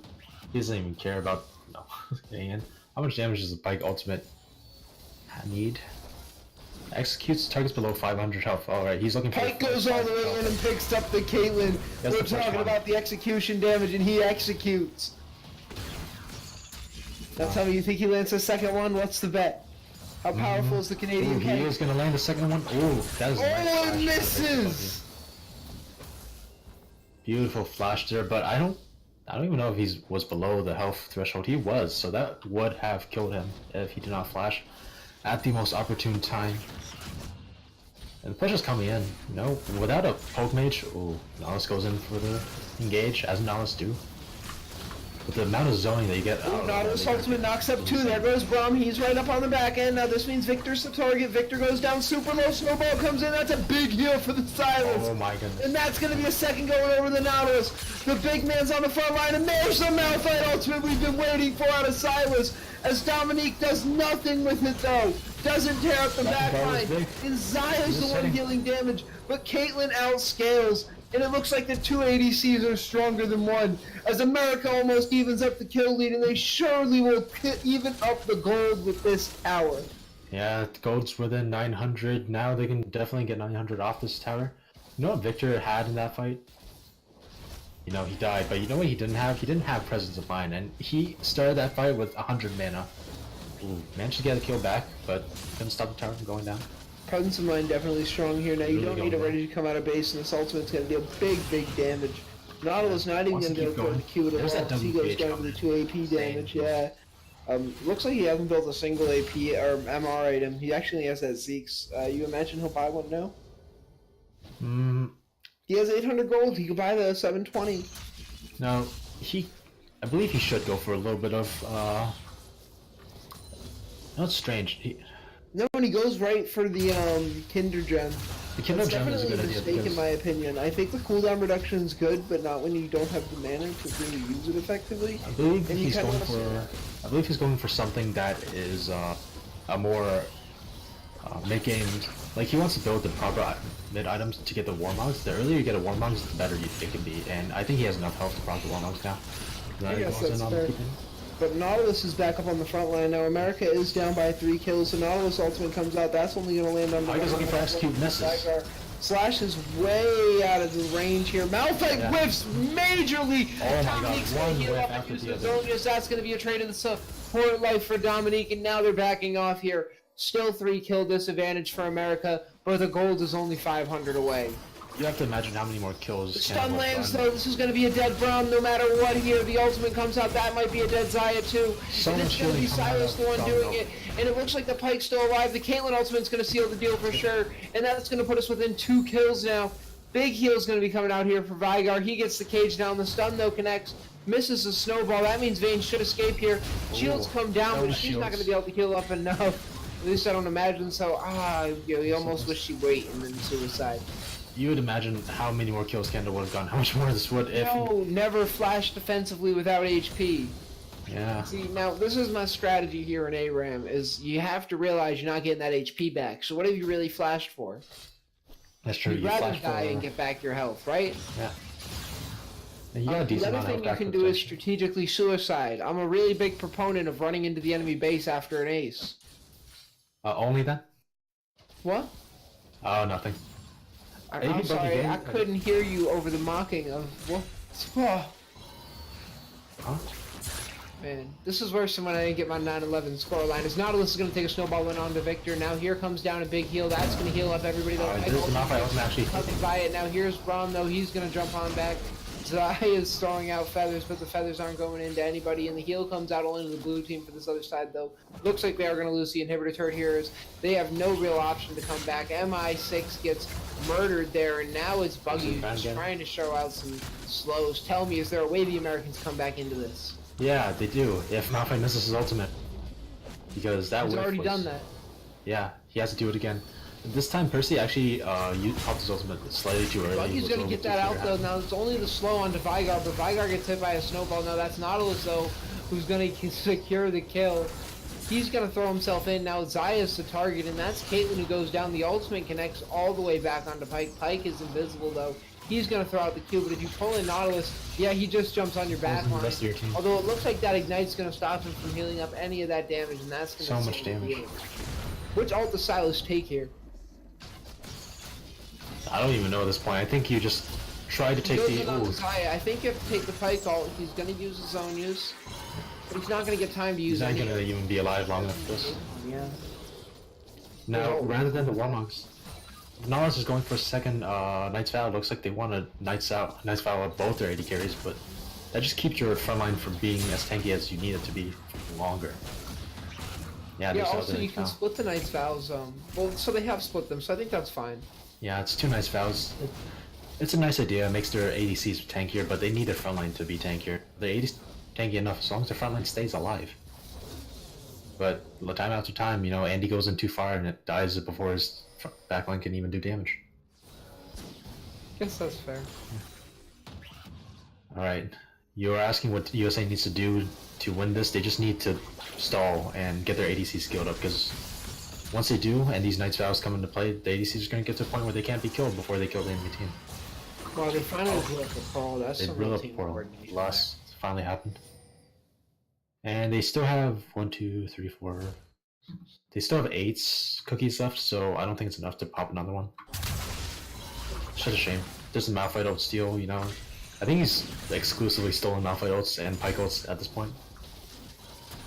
I haven't seen a single Zaya or Veigar or Victor ult steal. Alright, so I'm when really both teams waiting to have... see when this Malphite ultimate gets used. Yeah, I I'm don't really know. respecting it though. They're keeping their distance. So does Silas have a timer on when he has time to use that? If he does, I've never seen a Silas ever time 1 ounce. If you look at the top left, the thing is just not ticking down at all. No, I'm just curious. Oh, well, actually it is ticking down slightly. You have to hover onto him to see it though. There we go though, as he digs all the way in, gets the 2-man's elbow. On the back line, Malphite says, I'll raise you 1, gets the 3. Braum's gonna pick him up though, says, I like the way that knockups go, and the stun's gonna come out from the Braum passive. I think that seals the deal on Malphite. Now on the front, Braum is sitting there with your boy Silas, or sorry, Nautilus, Nice even flash for better. Silver. And that's Pyke who gets killed down now. Vygar's got this mark onto him. He only needs 2 more. The Q misses wide. He's going to get a heal here. The Q Ooh, misses nice dodge again. from Both the Nautilus hook. supports just out here. So Hare, yeah, dodging like a god out here. He's going to keep the Canadian hope alive. Still a 5-kill deficit. The goal. So we're trying to do what he can. So eventually Vayne outscales all this. Like, if she can stay alive, I mean, you have to assume you have to be good at Vayne if you picked it here, right? Yeah, if you look at that, and you know, props to Silas, who's just better on the trigger with the Malphite ultimate, the actual Malphite. Went in, gets the initial damage down, kills Rathengard before he can do anything. That's the big damage. That was the big discrepancy in the fight there. You know, one team had ADCs, the other didn't. Yeah. Let's take a quick look here. Veigar's Dark Matter is down to a 3.3 second cooldown. Due to all the stacking, he has about 268 stacks. 770 ability power onto that Veigar. On 2.5 items. Looks like he's gonna go for a Void Staff so his AP can just do even more damage. That's what you really do as a Veigar. Now, be honest. Who do you think wins from this? I think next team fight really decides because it's gonna be. I think at this point it's like a mental game. How I asked who. Okay, well Domino stole the Pyke ultimate. Doesn't have the Malphite ultimate, so next team fight's gonna go Canada's way. Malphite ultimate Seems to be It's fruitful. fair. As we see, though, the first kill actually goes down to Silas. There it He is. gets to use the Pike ultimate. Now there goes a good one out of Nautilus. Pike shows him he can use his ultimate better as he's going to secure the first one. Now is M6 on the back. He gets picked up by Victor. There's a Victor snowball. looks beautiful doing it too. I think you've called this one right. I think you said it both ways. This fight called it, and it's Canada who picks it up. They only lose one, and he's the one who engages on Nice it. triple That's the reset. next going down. And now it's 1-1. Canada, United States of America. All right. Ties it up, but you know, one seems to be better on Summer's Rift, and if it ever could play on Summer's Rift, so we know which team has the higher advantage there, which team actually won the game on Summer's Rift. Yeah. But if it ever does get to that point, for now, Canada seems to found some life in them, if only Hey. temporarily. We will be moving on Top damage. back to Victor. Summer's Rift. Oh, top damage. Let's take a quick look. Yeah. It was Victor, the person who took It was Victor. Dark Harvest, of course. Hmm. It is interesting to see how much more damage Caitlyn did than the Vayne, though. Kind of disappointing. Yeah, especially because Vayne did get technically the late game. But I think we're gonna be loading right up into the next one. Yeah, we will be switching teams to our secondary teams. Quick spoiler note: these teams are technically higher elo, so it will be, you know, quote unquote better gameplay. If you want to go that far, but you'll have to tune in to see if it really is. And yeah, but for now we will go to a break. Yeah, very exciting.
Well, hello everybody and welcome back. It's all tied up 1-1, United States of America versus Canada. We're about to get this draft underway. I'm Sit Straight and replacing Eldwist as my friend. Switch, tell the people how you feeling. Oh man, it's time. It's time for another fabulous high quality game, isn't it? Sit straight. I mean, I've been hearing that they're high quality. At least that's what I've been pretending to have been seeing. Oh, hang on. You weren't seeing the same games as me then. Come on, man. I'm glad you got to tune in and see some of the action. Yeah, I popped in for a little bit, but I really hope we get this pick and ban phase underway soon. okay. And yeah, it looks like starting up right now. Great, fantastic. Like you said, 1-1. So Caitlyn, the first ban, that feels like she's really strong right now. I'm pretty sure she's actually the strongest ADC on the patch. Debatable. Kai'Sa?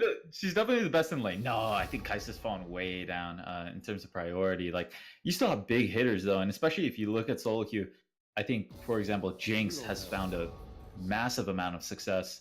So she's risen in priority. I think Vayne does really well with the new Phantom Dancer. Yeah, Caitlyn does great in lane. I just don't know if she can really compare to some of the other hyper carries in terms of damage. But either ways, bans are flying on out of here, so let's just try and keep up here. Silas, understandable. That champion is really hard to play against sometimes, depending on what the Americans too. I'm sensing a little cat's advice, but all right. Amumu, I don't get it. Graves, okay, sure. Odd flex, but okay. Zoe, yes, understandable. Pike, yeah, if you don't want to lane against that. Urgot first pick, of course. I feel like this is just the strongest top laner. Beats The everything reigning except for maybe Sion. Yeah, Jack's the immediate answer. I mean, the funny thing is, he still like puts Sion down in lane, but like Sion just refuses to like be useless. Like, I feel like Sion's always useful in the entire game because he's just well developed. Like, he's got a good kit. What's it called? If you give him any farm, he'll beef up like crazy and just do tank things. So that's great. Jax Ezreal. Okay, I like the Ezreal because if you know this game's gonna be a fiesta, you may as well play a marksman that'll survive, right? If you're playing like, let's say you're playing a Jinx into this, it's sink or swim. So instead, we're just gonna go Ezreal, try and play League of Legends. We got Gragas and Jace. Jace, Stomp Lane, Gragas, pretty good jungler so far. You could also go AP. We'll have to check on that. And hover Vel'Koz now. Yeah, so I'm definitely feeling the Vel'Koz. Vel'Koz, I think, is just a very strong champion. I feel like he does better with champions that aren't Ezreal. I actually don't like Ezreal on this patch, if I'm being honest. He's not as ridiculous as he was because I think you're seeing the rise of marksmans that have a huge amount of damage output. Like I said, you do have Caitlyn, Jinx, Sivir, Vayne rising up, and crit 80 carries are now great. So if you're playing an Ezreal in the mid to late game, mostly the late game, you will get out DPS. So you can't 1v1 other 80 carries unless you land a lot of damage prior to you going in. By the way, we are going to get right into the second ban phase. Now we do have Lucian and Udyr. Udyr is a monster in the jungle lately. Have you noticed that? So I haven't actually noticed it myself, but that's because, well, I guess he beat me in one game, but I didn't feel like that was Udyr beating me. All right. Also, it's actually a Lulu ban. Okay, so the Udyr has blackout held things. pretty consistently high. Right, I'm sorry, ban no is ban Lulu. is Lulu. Still Okay, Udyr gotcha. actually banned. Yep. He has had a really high win rate though for a patch and a half, 2 patches now. Yeah, no, I don't know. Every time I see him, he's just creates so Zinzal's, much though. presence. Zinzal's Yeah, another Zinzal. person I haven't seen, but that's for a totally different reason. Really? I'm not sure if I've said it enough yet, but it's because I ban him. No, that would actually explain a lot. Okay, so I see him a lot, and he has a good amount of success. I think people go Halo Blaze on him, but either way, we're not going to see him this Yep. game. Nunu and Willem, man, whether you're playing or watching this character is actually so fun. So I'm happy to see that, and we do see Leona, who is just going to constantly engage, and that's what I want to see this game. You know, I want to see a lot of fights, a lot of skirmishes. I want to feel like I'm in a high elo solo queue, but it's not. Talia, last pick, and that looks like it might be mid lane, if I'm not mistaken. So Please, it I might hate be mid lane Jinx being Talia. carried. I'd rather just not see her played. See, you could flex Talia into the bot lane, but I don't think they will. No, Oh. you'd be better off once again just not playing. Oh, yeah. Better dodge right now. I feel like League of Legends should add a champion who's just like average guy. Just like Bill from accounting. Yeah, like I want two average guys though. I want average guy who throws rock and average guy who throws fist. I think average guy who throws rock is literally Malphite. But that Well, could no, just because like be my Malphite opinion. punches people. Malphite is rock. I want a guy who like just picks rocks up and throws them at people. Like that's literally his auto attack animation. It's That long sounds as long can be. Sounds like one of my neighbors from my childhood. Just picks up rocks and throws them at people. Yeah, that's the guy. That's his auto yeah, attack. that's His it. animation, he actually has to pick the rock up and throw it at someone, and it deals like almost no damage because it's just a rock he picked up off the ground. Wow, they should make you one of the employees for Riot. Actually, I onto wanted something us a there. baseline so we can understand how overpowered these people actually are. Like imagine Caitlyn It's versus League guy of with Legends, rock. not League of Normies. First of all, you can't have a legend as like a kid that picks up rocks but doesn't deal damage. No, that sounds perfect. Like think about his abilities. His He's a Q, he legend, by can the way. scream for help. What the heck? Yeah. Yeah, so Could that's be its own hashtag unique relatable. thing. His E is you just spam pings. Exactly. His E just instantly like maxes out his ping refresh rate. Respect. That's where he was going anyway. Yeah, true. What's it called? So I feel like he could get a speed boost with his W. What if we gave him sprint like it was Call of Duty? but then why can't anyone else run? Like it wouldn't make sense if you put sprinting into the game, but no one else can run. Well, you yeah, know? because average guy can sprint. Everyone else is just going hard all the time. You think? Oh, I don't know about that. Have you seen these new walking animations? They make Zyra or they make TF look like a freaking badass. Oh, I hate TF's walk. No, the new one. Like he has like I've a seen walking it. animation. Do you need me to link it to you, son? I've seen it. He reminds me of Kitty Litter. She's a drag queen from Rhode Island. Excuse me. All right, that's a weird name. She's great. By the way, she has her own are we shows. pausing before? I don't know. I'm just waiting to load in. Okay, well, I'm gonna stop that. Oh, okay. Yeah, we're doing great, Gotcha. buddy. Yeah, we're on it. And Now, the right. Raleigh gang is actually very impressive. As we see, we have 3 of the members here. If you remember, we only had 1 in the first game. I mentioned it last time. I'll mention it again. The game is getting ourselves rolling. Rolling. Now, tell me, do you imagine that we're going to rolling. see an invade here off the rip? Yes. Well, it looks like we get the 5-man stack from blue. They're going into this bush every time, regardless of the comp. This is a decent strategy, but it's not a decent strategy every game, regardless of composition. It looks like they're going to try to get some damage onto Vel'Koz, but actually all they've done is fan out for no reason. No one gets any vision, though, so all of this posturing does nothing. You sound a little critical there, bud. By the way, which one Where is was USA that here? critical? Which one was USA? USA is blue. Okay. Then screw them. I'm going for my other boys. Wait, is Bard rocking Canadian colors? You're I from can't America. tell. Yeah, man, but I can support the boys up north. I don't gotta be a Wow. dirty American all the You're time. not allowed to drink coffee from anywhere but Tim Hortons. Don't even think about going to Dunkin' Donuts anymore. All right, well, I don't go to either of those. Okay. Well, Yeah, now you're I'm more of a Wendy's guy. Wendy's coffee is not that Wendy's? Okay, you can stick to Wendy's coffee. That's what you deserve. bad. Fine, I'll do it. Wendy's coffee. That's not even coffee, my boy. That's watered down beans. Yeah, I'm not a connoisseur of the Joe like you are, my guy. I said Dunkin' Donuts. But here we go as we see little bits of damage here. Now, Bard is a very oppressive laner. Bard and Ezreal even worse. Would have liked to have seen Frostfang out of the Ezreal here and just not seen him CS. Yes. Unfortunately, yeah, not running that Frostfang strat here.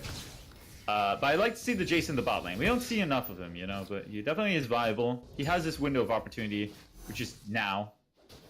He should eventually be stomping this lane during the lane phase. Mid to late game, he's not going to be that hyper carry that you want out of your AD carry, but hopefully the game will be over by then. Hopefully. I know we're both really rooting for America. I'm glad to see you have come to your senses. I I'm just making a point. I have no bias towards any side. But if I had to place a bet, let's go Canada. You know, Canada's pretty great, but America has something they don't. Okay, I'm listening. Police brutality. It's a hard pass on me. I think they're okay. Missing out That's a on, no from me, on all dog. that spiciness. Yeah, that's yeet. What's it called? I feel like a lot of people view Canada as like a really big extension of America, like in the north, you know? Well, Like- because it is, you know, NAFTA kind of works in a way where Canada left out, right? So now, I won't talk about my views here because eventually I'm gonna just let my my beliefs show. But Okay. I'm gonna say that there's a reason that Mexico, being a country that Mexico is, has what are called maquiladoras in the northern hemisphere, and they're like northern border, while Canada has free healthcare. Ooh, a lot of damage going on to Tango. He's gonna be chunked down to half. Continue. I'm sorry. I didn't mean to interrupt your point. All right. No, it's fine. We get fights going down here as they both start each other up now, and in the top lane, we're going to be seeing tons of damage coming down from Chosen onto Yokes. Yeah. Good Say luck Yoda. beating Urgot in lane. Now I'm going to go with Yoku. It's Yuku, by the way, but Yoku. I kind of like that. I like, you know. yeah, I like his actual name too.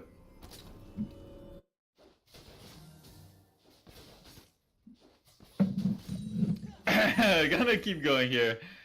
Nothing much happening so Quick far. connect there, but the shift out immediately from Ezreal. He doesn't have any mana though to keep on fighting. I think it's good for him to save this. Actually, he's throwing out Qs now. I guess it's a pretty low mana ability. Yeah, I mean, Ezra's just waiting to get that tier finally. He should have enough money by now, but I guess he's sticking around a bit longer. Sometimes we just see Ezreal's back as soon as they get enough money for tier. Start stacking that up right quick, but not in this case.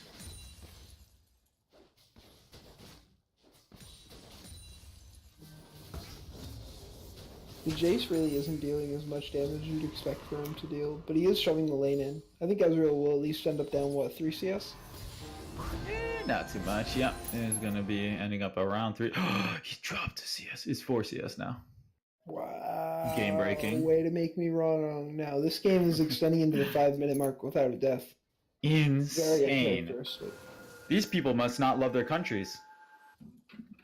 Where's the You know, where's the as General patriotism? Patton, the great American general, once said, it's not my job to die for my country, but it's my job to make the other poor bastard die for his. All right.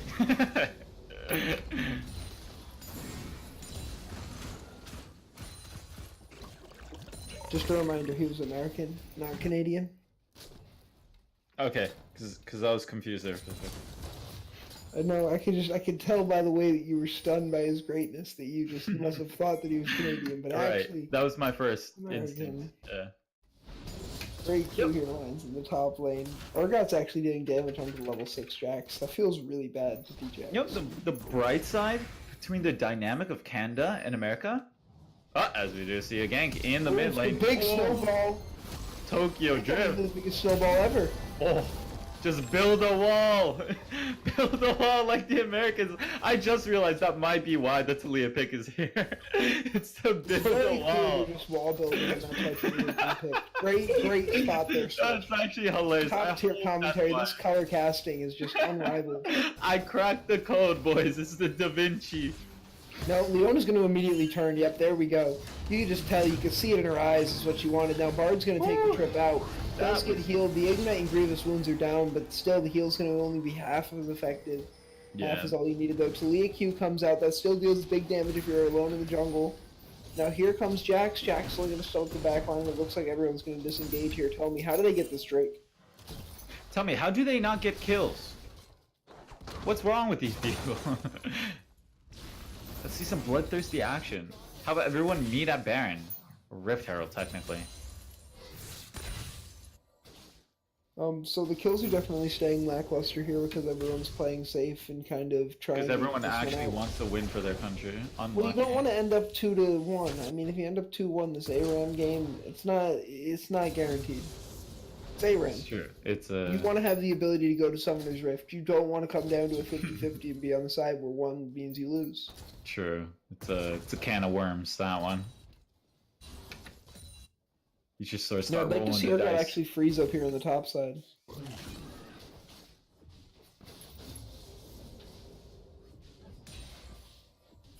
Yeah, so the dynamic of America and Canada, I feel like Canada's like the quiet child, and USA is like the rebellious son.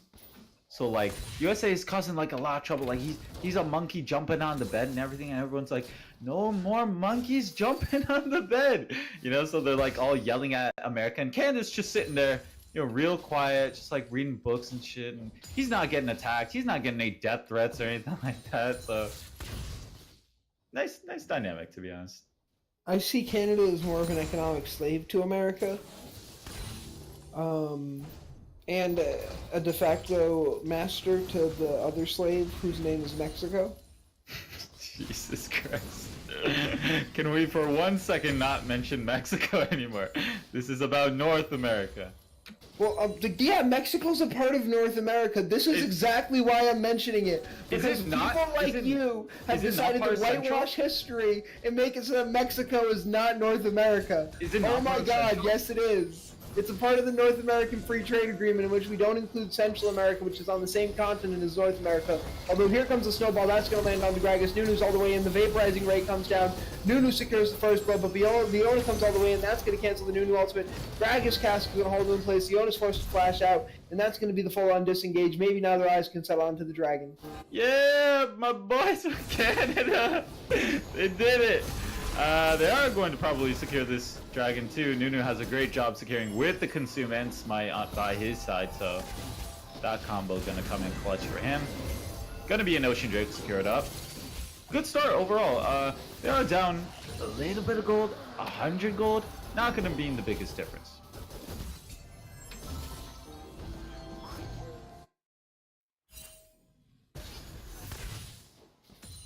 So the reset here definitely could have been capitalized on. Unfortunately, they don't.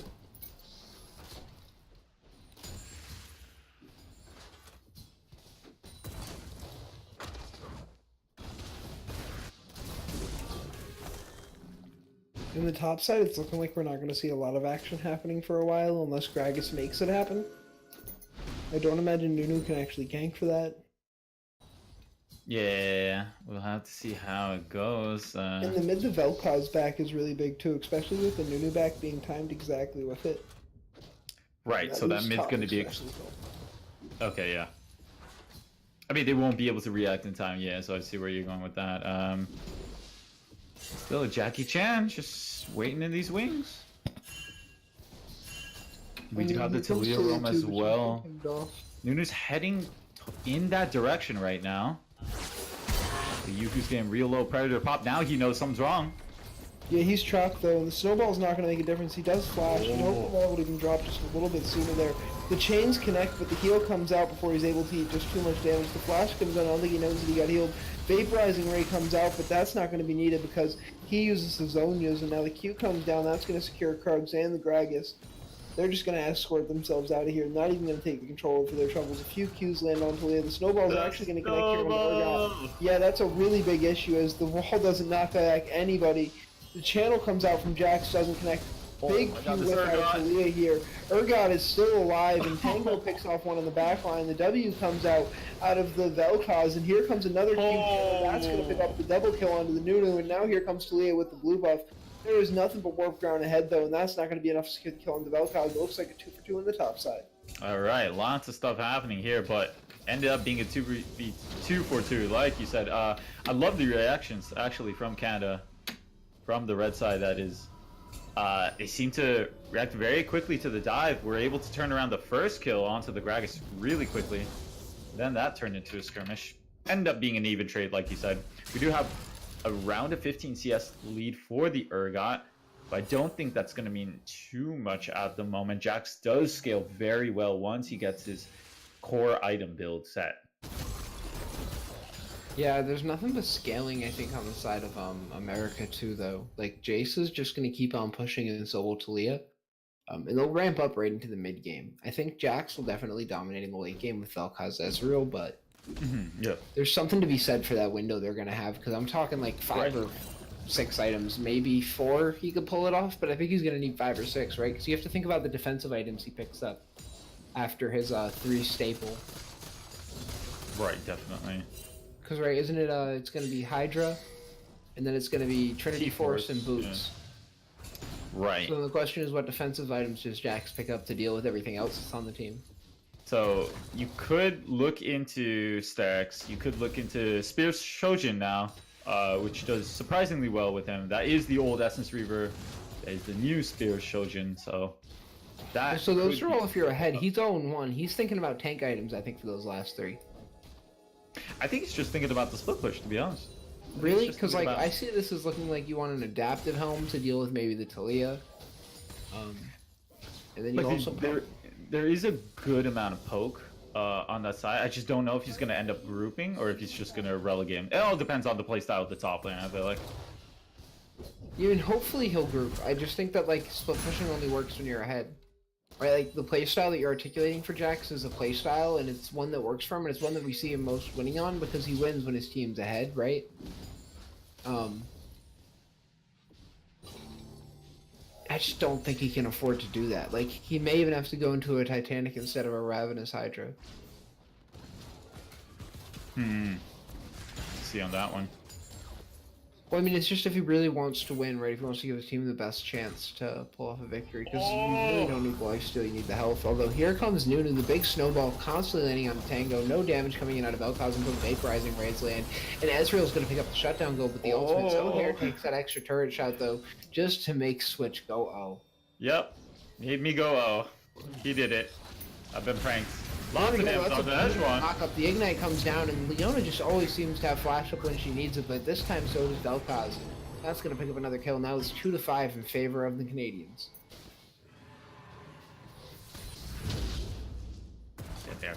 Jax might actually get beaten down here. The channel comes out. Oh, not going to land onto anybody. Chains just missed wide. The whip. Parker kick. Here comes Jace, though. Jace is going to be trying to channel his way out of the damage, but unfortunately none of that actually makes him any bit tankier. And while that's all happening, Nunu's going to pick up the second Drake for Team Canada. Yes, that is going to be the second Drake now, and Infernal is going to feel real nice. First Infernal is a decent swing in terms of damage, and that's going to scale even better. Like you said, the scaling for Team Canada looking slightly better, mid-game looking slightly worse, however. Maybe this will shore up that mid-game weakness, however. Oh. So this top side of the map is really the win condition now, I think. Jace is also firmly ahead in CS, and I think they might stand a chance regardless, but... Yeah, he's gonna go down here almost regardless, right? Because of the Gragas. Predator does get popped, that's just gonna take an auto. Man, making Switch cry doesn't feel too good. Hopefully they'll turn their attention now onto the Rift, but I don't think either of them bought control wards. Feels bad, man. Although Red Turret goes down again, and that's gonna put the gold team firmly in the side of USA. And I guess smart speed mechanics at the end of the day. Disintegration rate just not able to find its way onto the target. Had to cancel that one prematurely. Zohair. Zohair. What Looks like Vel'Koz's gonna land a bit of damage now. Oh, Temper Fate. Yep, that's gonna connect on the Tango now. Here comes Nunu. Nunu's gonna connect onto Gragas, flashes his way on in, still has the ultimate to channel up if he wants it. He's gonna be popped on out. The cast is gonna knock everyone every which way, and Bard right in front of the team. Now Bard's gonna get hit by a second cast, so does Vel'Koz. Here comes Talia, though. She's gonna be riding in on a wall. That's gonna trap everybody in. Now here's Vel'Koz, or sorry, it's Jace on the front line dealing damage. Urgot's gonna pick up the chains, and while he's at it, he's gonna fear Ezreal. Now he's on for the damage. Ezreal's forced to flash out over the wall. Gets a lot of distance out of that one. Chosen is just trying his best to deal the damage that he can. But here comes Yuku. He's actually going to pick up that kill, and now they're going to have to make their way onto the mid-turret. Holy moly, USA just deciding to steamroll over Canada in that skirmish. It's a good amount of win on their side, but 2 kills turned back around.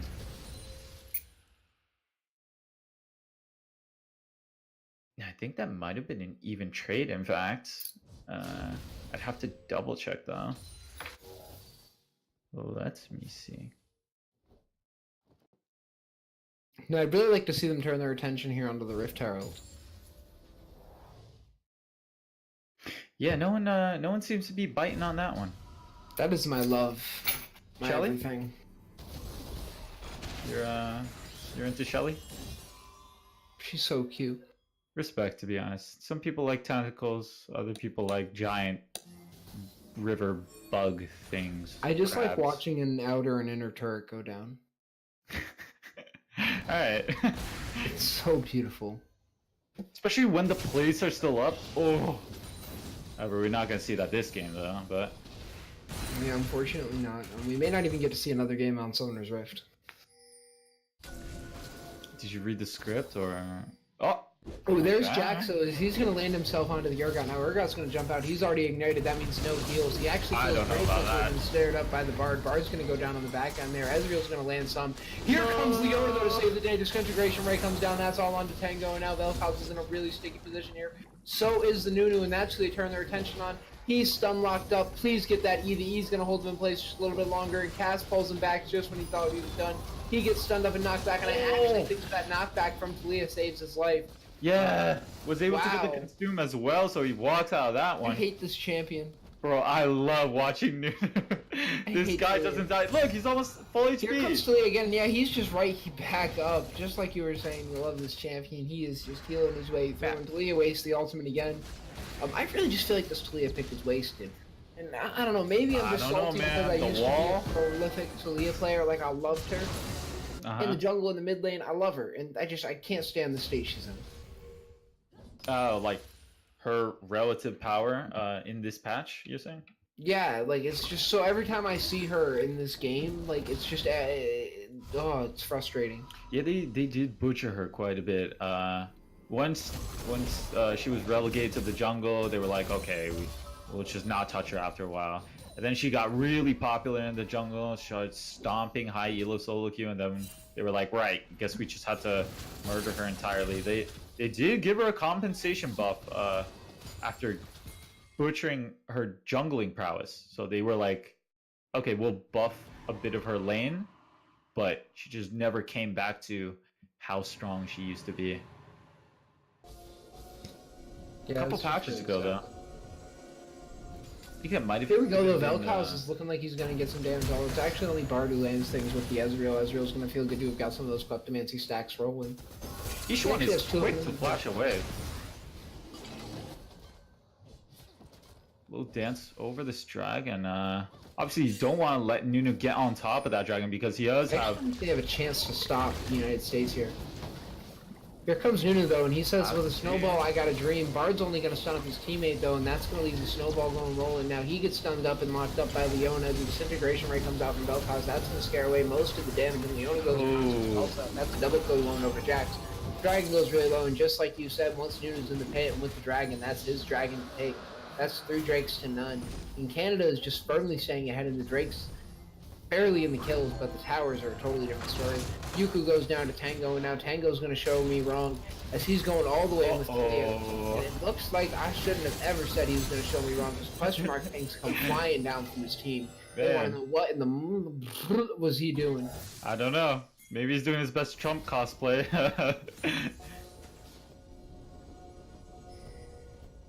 Yeah, that feels bad. Alright. Here's Urgot now, and he's Whatever, just on the back knocking end. down. I think he was waiting for a savior to come, but unfortunately Jesus is not a playable character yet. He's Yeah, going to go no. down to Ezreal. We'll have to wait for the DLC to come in on that. Yeah, that feels bad. Yeah. I'm still waiting for them to. 9-11 scoreline! Yee! I don't know if that's alright, whatever, I'll let you have that. I'm still waiting Last for game them I to... tried so hard, and then my Nautilus ended on me. He Oh, ended really? at 8 and 11. Yo, wait. Well- I don't know what the emoji is, but can y'all give me the emoji in the chat? Cause like I'm feeling it. I got a vibe. Which emoji is that? I don't know. It's the Twitch emoji. The one with the I'm not sure. I think y'all know. Oh, yep. That's ambiguous. No.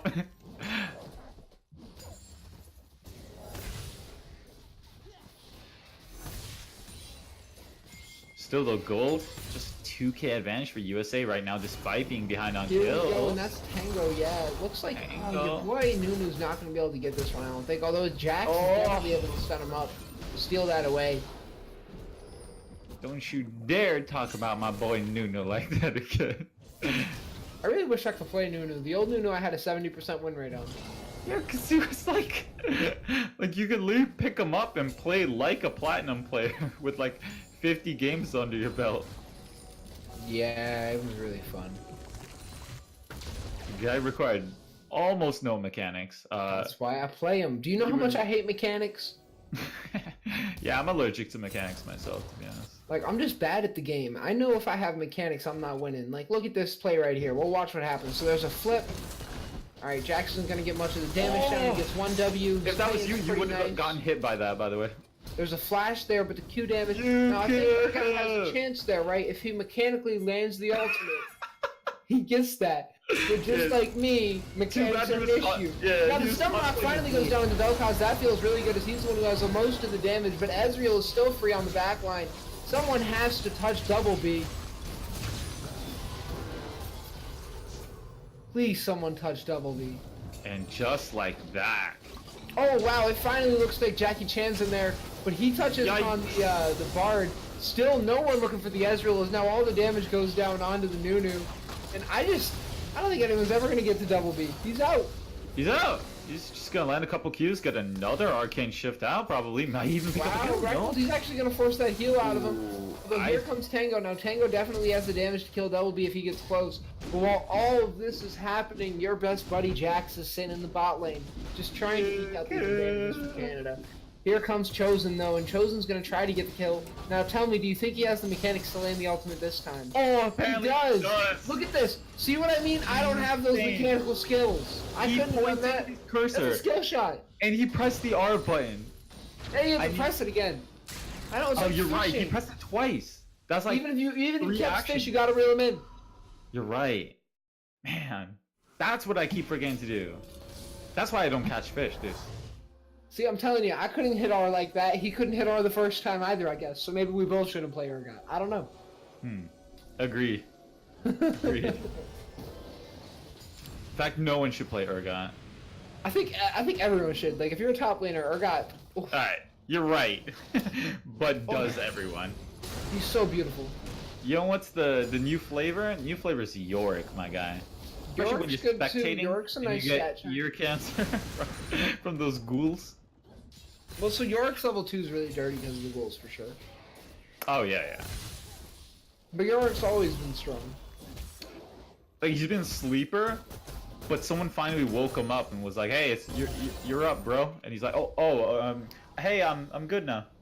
Oh, wow, Bard's been standing on top of a ward for the longest time. He's not even going to be able to follow that journey anywhere. And the only thing magical about that is the fact that it traps Reckles in between there and a hard place. And Vel'Koz is the next one to go down, though he's going to be able to get Jace on the front line of that. With Tango up, though, there is always a source of sustained damage. No one's going to touch Double B. Except for Double B, as Chosen just decides to ignore him. No one's going to touch him.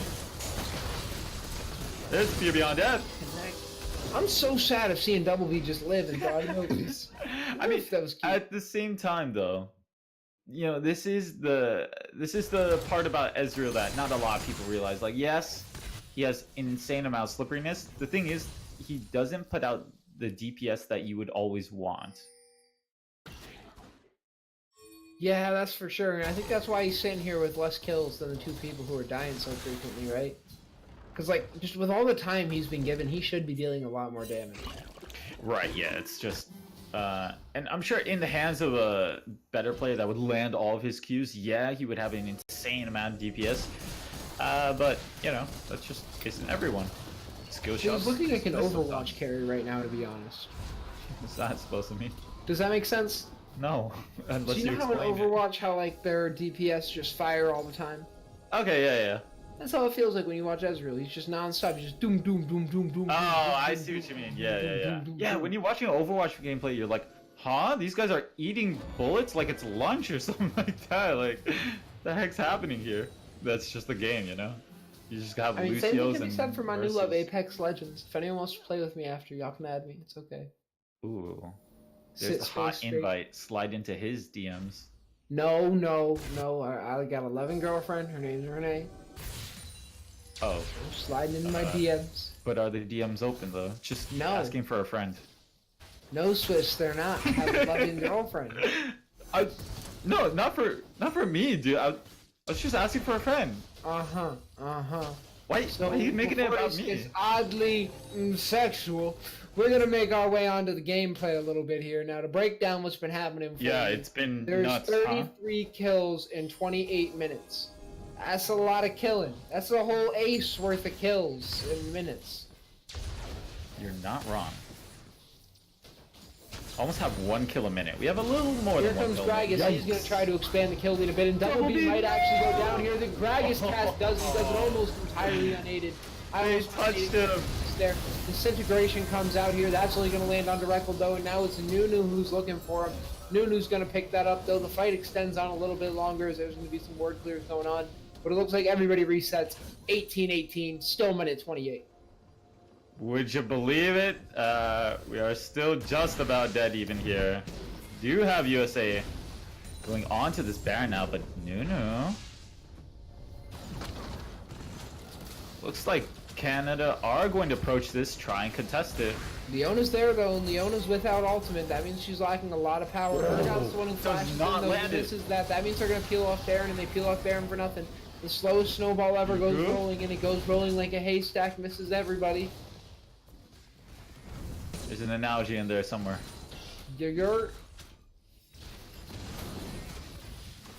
Man, that was so close from Urgot. I think if that disdain actually landed, it would have been a free team fight. But not going to be the case here. We are just sticking to even Stevens around here. Good show, by the way. Yeah, they're definitely putting on a performance for us here tonight. Double B finally died. Did he? Oh yeah, I remember calling that. Yeah, that was literally a minute ago.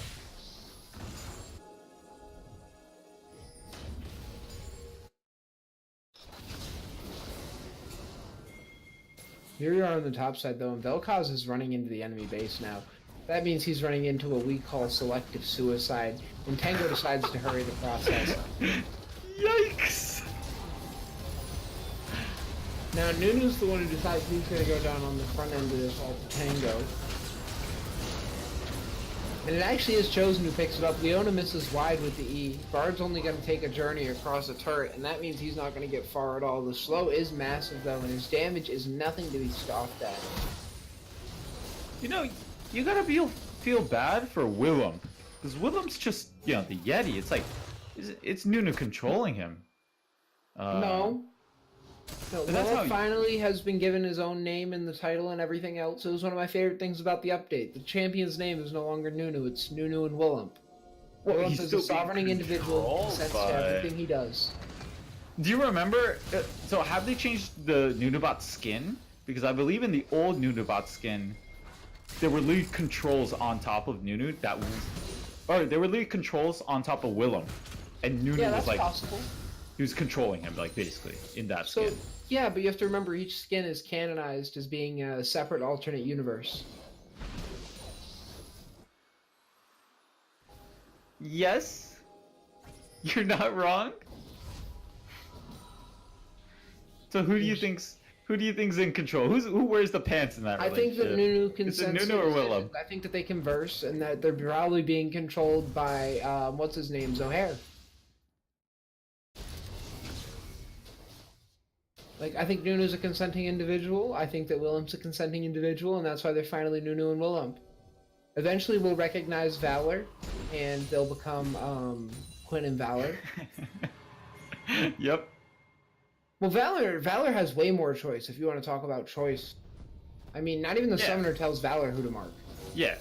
Although Valor now doesn't this even dragon's do- going to go down very quick. America's actually going to even this out. The Infernal Drake feels big. Now tell me, can they get to this Baron in time? I don't know. You have Nunu on top of it. And it's going to be a tough smite steal for Yup, Jackie comes Chan out, here. switch, tell me, 4K what do left, they do? 4K left. They have to peel off now. They're at They an have to peel off now, and Nunu doesn't get the memo from Switch. They all get knocked around by the cast. He's forced to stay. Listen. The Baron's getting mighty low, and he has the ult up, but he does it too early. It's the pickup from the Urgot. The disintegration ray comes out, but it's a double kill for Leona, and Leona's onto the Ezreal now. She's looking to pick up Double B by herself, but he still deals damage. Jace is able to pick up that kill on the back end. There's still 3 alive for the American squad. Only 1 for the Canadians. I'd like to see them group and shove here. Oh, it's just Yuku left to pick up the piece. He's gonna have to go back to his fountain. I don't think he's gonna protect this mid tower from going down. We have to expect at least 1 tower, probably 2. You'd be lucky if it's 2 towers and an inhibitor. Of course, I have been wrong before. Let me just preface that. All right. Looks like it is going to be the inhibitor at the very least. So yeah, that definitely just, wow, that Urgot pickup into Nunu. I don't know why Zohair picks the Nunu if he doesn't feel confident hitting Q and Smite at the same time. You know, here's the thing. So he had to consume very early on to keep his HP up. Because he chose to stand behind the Baron. Well, that too, but also he was being swarmed by a lot of U.S. military boys, so there's that as well. What's it called? Yeah, and this typically happens in Smite seals as well. As we know, Smite gives you HP back, so sometimes for a jungler just to stay alive, he has to use Smite, you know, to live, and then get a chance to maybe auto-attack the Baron. It's better than dying early and having your Smite up in the end. Sometimes that's not true, though. I mean, so you have 2 choices. You have die early, or you have Smite. See, but it's never that The simple. auto-attack. Well, You but could just never end up in the position where you're forced to choose like that, right? That's the first thing. Like, I'm sorry, it's just never that simple. You can just not be bad in the first place. You're right. I'm saying in that situation, those are your 2 choices. I'm not saying you can go back in time and fix the whole. I'm saying when you're in that situation, those are your 2 choices. Right. Well, so then also you can just stand and die sometimes because let's say you don't want to smite it down to a smiteable level because your team's not in position to even get there. Like if it's at 1200, you do not smite at 1200.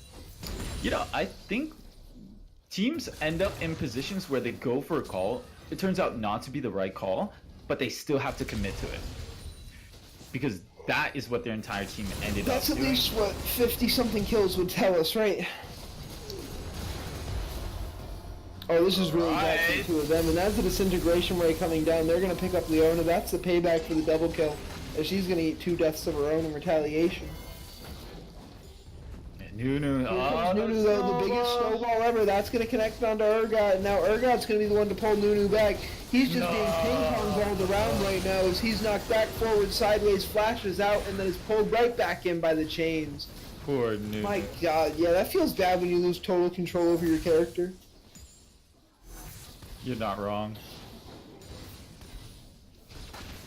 Are they going to be able to save this inhibitor? I don't think so. Predator is popped. They're going to buy a lot of room. Or got Yeah, tanked. Achilles finally gone over to the Americans. I think that this is signaling the point where they just start to take the game completely over. Oh, Arcane Comet. Oh, there's a heal. Tingle going to be able to heal to keep himself alive, and they are going to back. Drake. Do you know what Drake this is? This might just be Elder. Elder. Double check. Okay. It's Elder. Definitely. I knew that, yeah. Thank you for reminding me. So, the Elder Drake I think is pretty big here for both teams. This will definitely, if either does pick it up, I think they win the ensuing team fight. The issue is if the Canadians win a fight, the only way they actually end up winning the game off is if bot lane is shoved in all the way.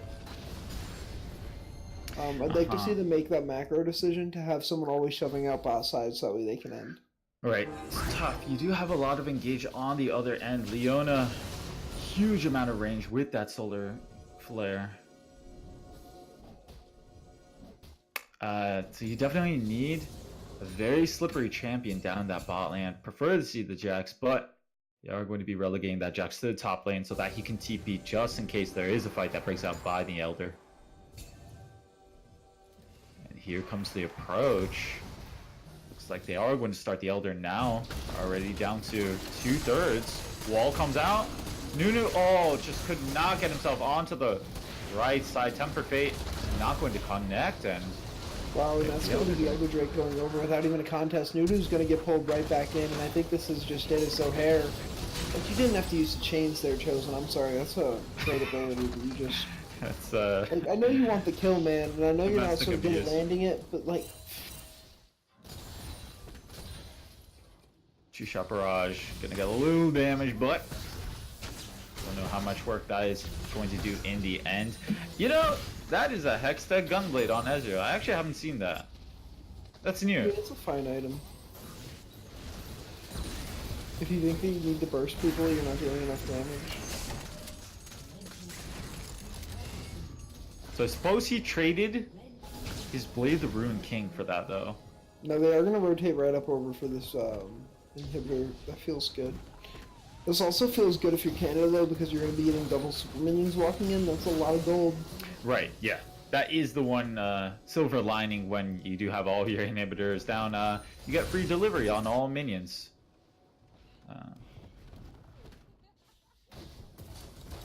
No, this is actually how you, like, claw back gold leads.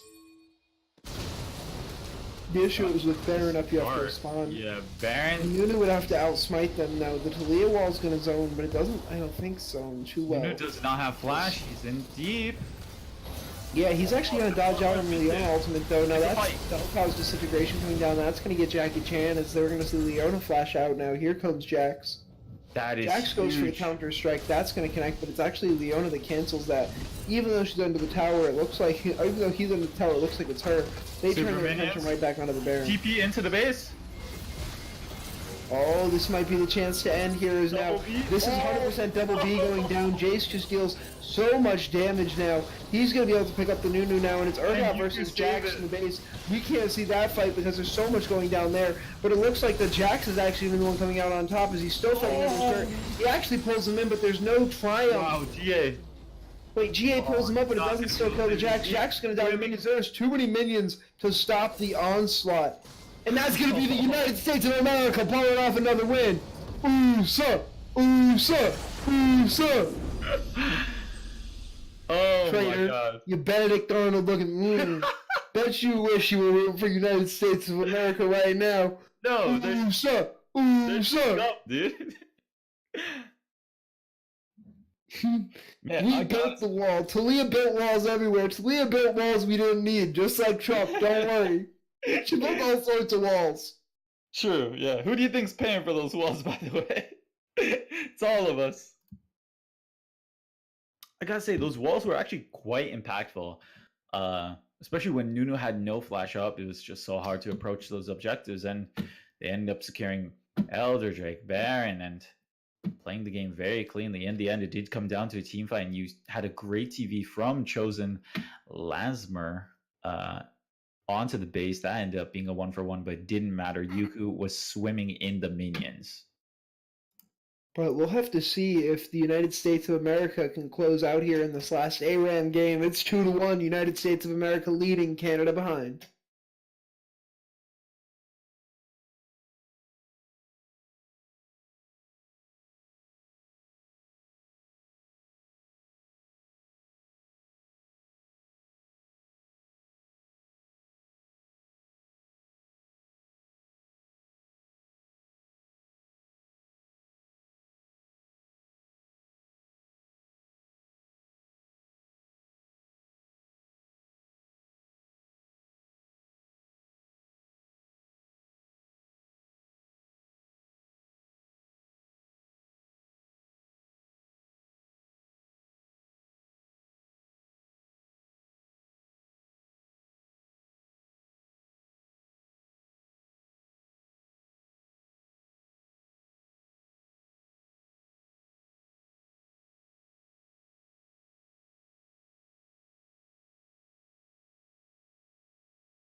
Hey, welcome back, everyone. And this is the Risen Esports Canada versus USA. If you didn't catch the games before, this is 2-1 going in favor of USA at the moment. We are here in game 4, and this is going to be Howling Abyss.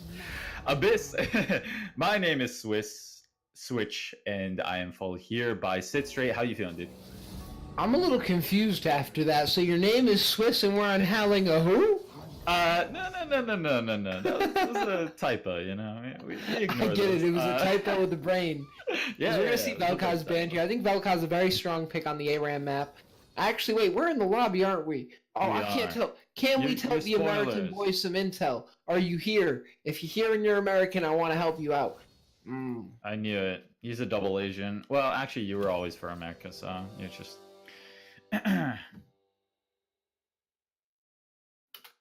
But anyway, we are into the pick and bans right now. We are going to see. Actually, wait a second. Why are we in pick and bans? Isn't this Howling Abyss? Okay. So we are going to see Veigar, Maokai, Ziggs, Vel'Koz, Riven, and Fiddlesticks banned out currently.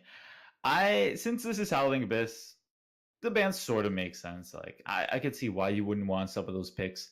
But I feel like a lot might have been left out. And I think we're going to see as the picks come through. Oh, teams probably should have banned that. For example, Lux or Sona. Sona's the big one. Yeah.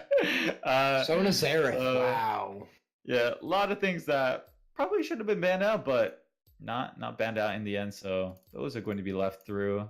Now, hopefully, they all ran Presence of Mind. As Eldwis was telling us earlier, it's a really important rune for this little map. I'd really like to see a Soraka picked here to answer the Xerath. If they don't and they just pick shields, they might end up in a sticky spot. Aurelia, or actually, Aurelia doesn't answer shields anymore, right? Right, yeah, no, they removed that from her kit. Right, just thinking that she has a bit too much. Just thinking that she had something unique about her, yeah. I mean, she has tons of things unique about her. They just wanted to get rid of the fact that she had so many things unique about They her. just got rid of my favorite. And it's That's how Riot always does. That's the way the cookie crumbles sometimes. Normally, people tell me it's because I just like broken things. That could be it. I haven't investigated. So it looks like Soraka is going to be banned here. And to be honest, I'm not super sold on the Soraka pick. I like Sona because Sona is an ally heal and a self heal. On the other hand, you have Soraka who, yes, she would get that War Monks. So it would be oppressive in that super late game.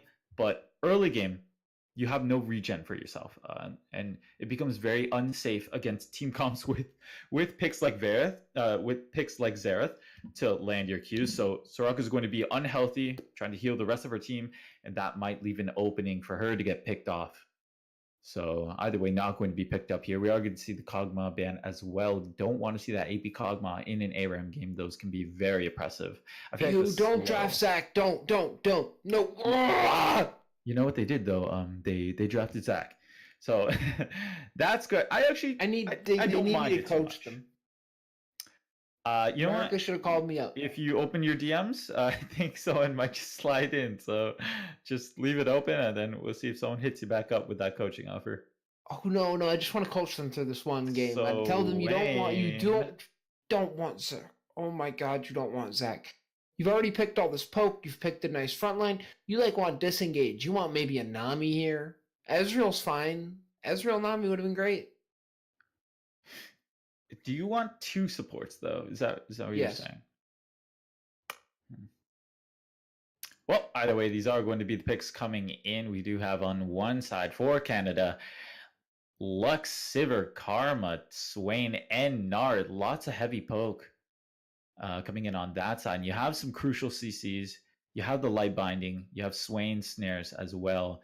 And you can follow that up with a Gnar ultimate if timed properly. On the other side for USA, we do have Sona, Xerath, Sion, Zac, and Ezreal. You have two big beefy frontliners that are going to be sustainable when it comes to the mid and late game. They are going to get those Warmogs hopefully very quickly. You do have the Sona to accompany them, sustaining them. Xerath with a large amount of poke, and Ezreal, we'll see whether he goes AP or AD. I don't think he needs to go AP due to the fact that Xerath is going to be covering that side of the equation. So we'll have to see as we get into game very soon.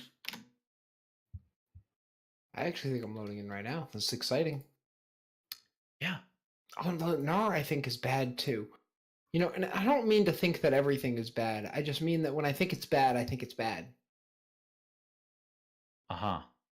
Yeah, No I one think that's likes a fair way to put that. no one likes a backseat gamer, all right? You It's wait not your backseat turn. gaming. I just want to draft. No one likes a backseat drafter. I also thought that I would do a great job if I could have 5 of me play on the Rift at the same time, and then I realized that the team just doesn't have enough ego for more than one of me. Funny, that's exactly what a narcissist would say. I'm just gonna point that out. Well, yeah, I was just like, that's way too much ego for one team, though. Right. I'm sure there's a limit. I think you might exceed it. It wouldn't work. Also, the way I've been playing lately, garbage. Yikes. There goes that narcissism comment. No, like, it's actually been so bad. Like, just so undeniably bad. So bad that I actually tried to step down, and I still can't for some reason. I just want to cast from all the time. from your team, or Yeah, I just want to cast. That's all I want. Yeah, understandable. Casting's pretty fun, dude. It's enjoyable. Well, we are getting into game We're now. finally in, and it looks like Oh, if you can't read the chat, they are both going to be invading each other, so that's Here we good. go though. Zach actually Hey. invades, and that's going to be the double stun knockout. Yuku's going to be the one who's Yuku. going to take the brunt of the damage there. And we see the initial trade happen. Tell me, who do you think's going to win after that little exchange? Whatever team Son is on. So I'm gonna give it to USA here, just because of the fact that her sustain is huge. You don't have a healer for the side of Canada, so they're betting all on the fact that when we come to the final stages of the game, they can out DPS. But there's a crucial binding landed. Yeah, those bindings can just be devastating.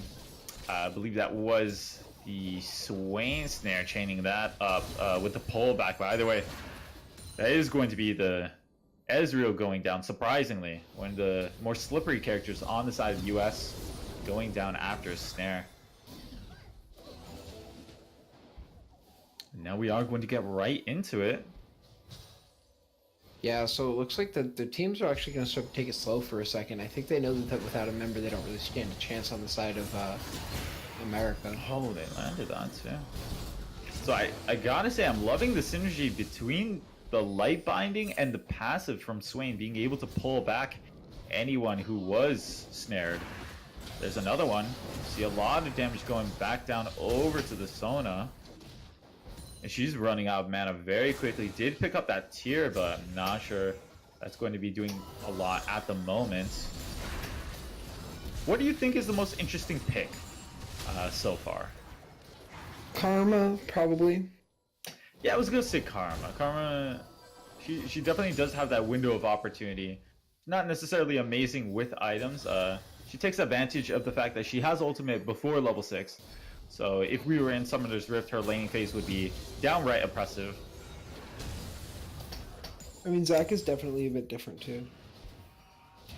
Yeah, definitely. He does have a lot of opportunities. You can see him already sitting in that brush. He is going to get a lot of opportunities to engage, re-engage, rinse and repeat. I mean, only with a Warmogs can he really take up that mantle. Right, yeah. And we don't expect that for another, I don't know, 8 minutes or so. Even if he first buys it, I don't think he gets 3k HP. Right, yeah. Yeah, needs that 3k HP first of all. Here's the problem that I have, actually, not even with the Zac pick, I have a problem with the Sion pick. Because Sion's great when you get to farm that Soul Spurn is passive. In this case though, he's barely touching farm. He's not going to get all of that stacking HP off of the farm that he gets, so I'm not quite sold on the pick.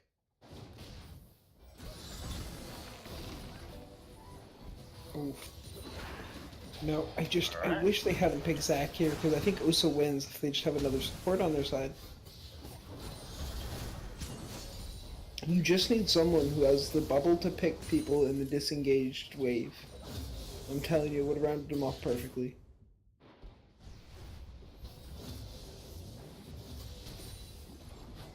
Oh, There's the Zac Yeah, engage. he goes all the way in. Beautiful plan tag. He actually flashes. Tries to pull Vision out, but Vision's already beaten up. Focus is going to go pick up that kill. Lux Blind goes wide.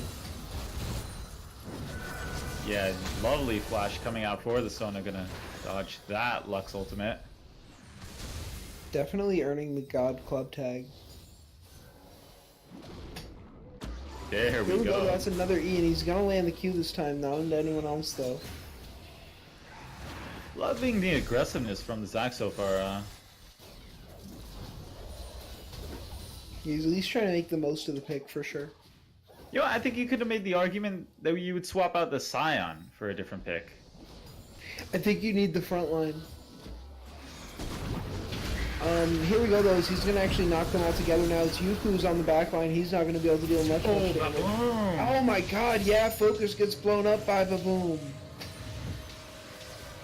But yeah, so the reason why I actually think that you need that supportive style pick like Nami is because Scion, while he has good disengage and engage, actually can't do it alone. He needs another piece to that. Does that make sense? Yeah, it definitely does make sense. So here's the reason why I think you need to make a different pick. So like maybe we can go the different trajectory and we get rid of Scion, but if you get rid of Scion, I actually don't know what you replace it with because it's not a Nami.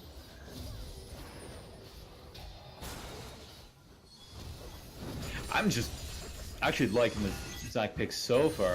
We'll have to see if it does have a huge impact in the mid to late game when team compositions really play a larger role. I think right now we're seeing base numbers and kit synergy playing a lot of role in the game so far. I think as we go more towards that mid to late game of ARAM, you really just start to see what's the balance you have between damage, sustainability, CC, engage, all the things. He's actually going to pick her up here.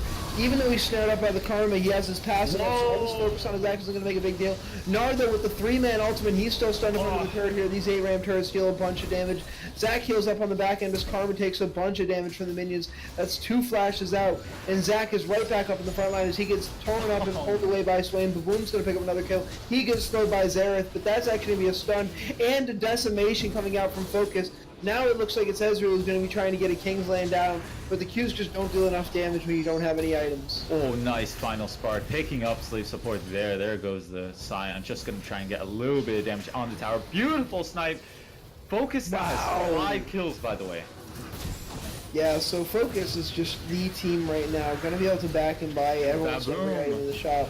Baboom on the other side. Extra damage here. Gonna get the heal, but I don't think the heal is gonna be enough into Gnar. Gnar's just honestly deals so much damage. Let's see what the items though come out of this Xerath are. So first looks like Umbrella Nomicon, that's a great buy. Right, yeah, that so far and makes a lot of sense. Here comes the Zac though, and the Zac's gonna try to keep Baboon in place. That's gonna get him killed. That's shutdown goal going over to the Zac. Doesn't actually feel too good. It's Scion left. Here comes the Ezreal ultimate. Ezreal ultimate's not gonna steal any kills. We're entering the ARAM vortex where it's just constant fighting over and over again. We'll see if it slows down now, but Sivir, with a huge amount of wave clear, does kind of dissuade this poking around the midpoint. Is going to be shoving that out, letting USA farm it back up and just rinse and repeat. Very curious. For sure. Yeah, very curious if the Sivir is going to opt for the perhaps Essence Reaver or Static Shiv. I do understand why you want Lifesteal early though. Slingshot goes in, here he goes, he's going to be disabled, he's going to pull out another.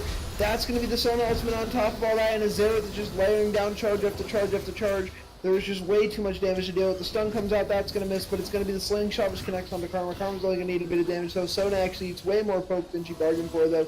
She's going to be forced to back off. Now tell me a little bit about this self-heal. Yeah, I mean, the Sylvia keeping her top dog. You don't have time. This Zac actually just slingshots into death. Maybe he needed to back and buy items. He's just wanted to interrupt me. Beautiful. That shut down by the Ezreal, just absolutely beautiful. How do you pronounce that name? Is it Hapu? Hapu. I don't know. Absolutely beautiful, and he's actually going to pick up another kill there, and he goes for the barrier shield. Whatever. My god, so it's Hoppo. It's Hoppo. Okay, I just received Ezreal confirmation. and oh my god, Focus and Hoppo are just destroying it right now. This is looking like the Americans just constantly up. even though they look like they're behind in the beginning of the game. Oh, snare! That's the pick that's going to get Focus killed now. There you go. Even if that connected Sivir would have just gained mana from it. But Boom, like you just said, is in the front now. Slingshot's going to connect onto Gnar. That's some big damage. Gnar's going to actually be able to get the ultimate off, though. That's going to be on the Scion and line them up perfectly for the Lux ultimate. That's going to be the reason that Slave support goes down. And Visions is forced to flash out. Once again, though, just like I said in the last ARAM series, you never want to be flashing out. Oh, Feels so bad. Ezreal gets caught out, though, by Boom. He's going to go down. But Boom's now pushing off his way onto the Cake. And Eric's just going to push off, try to get a quick heal down. First off, this is basically Baboon versus Focus right now. That's the story of this game. Focus goes down You again. say that, but Focus just got destroyed without really stepping up. I mean, he has had. Here's another slingshot, though. I think he's just using these off cooldown. Cake is now trying to make his way out of that fight, but it looks like 2-3 go down, yeah? No, he's gonna go down here for sure. Finally, Yeah, Baboon's time finally came as he just put in so much work for his team. But no, I think both players are putting in a lot of work. Focus with constant DPS, and yeah, Baboon sitting in the enemies, in the enemy backline, and just waiting to line up those snares. Gets a free Q off of that, and able to provide a huge amount of damage. Beautiful pick off here on the Karma. The flash doesn't matter though; she still gets pulled away.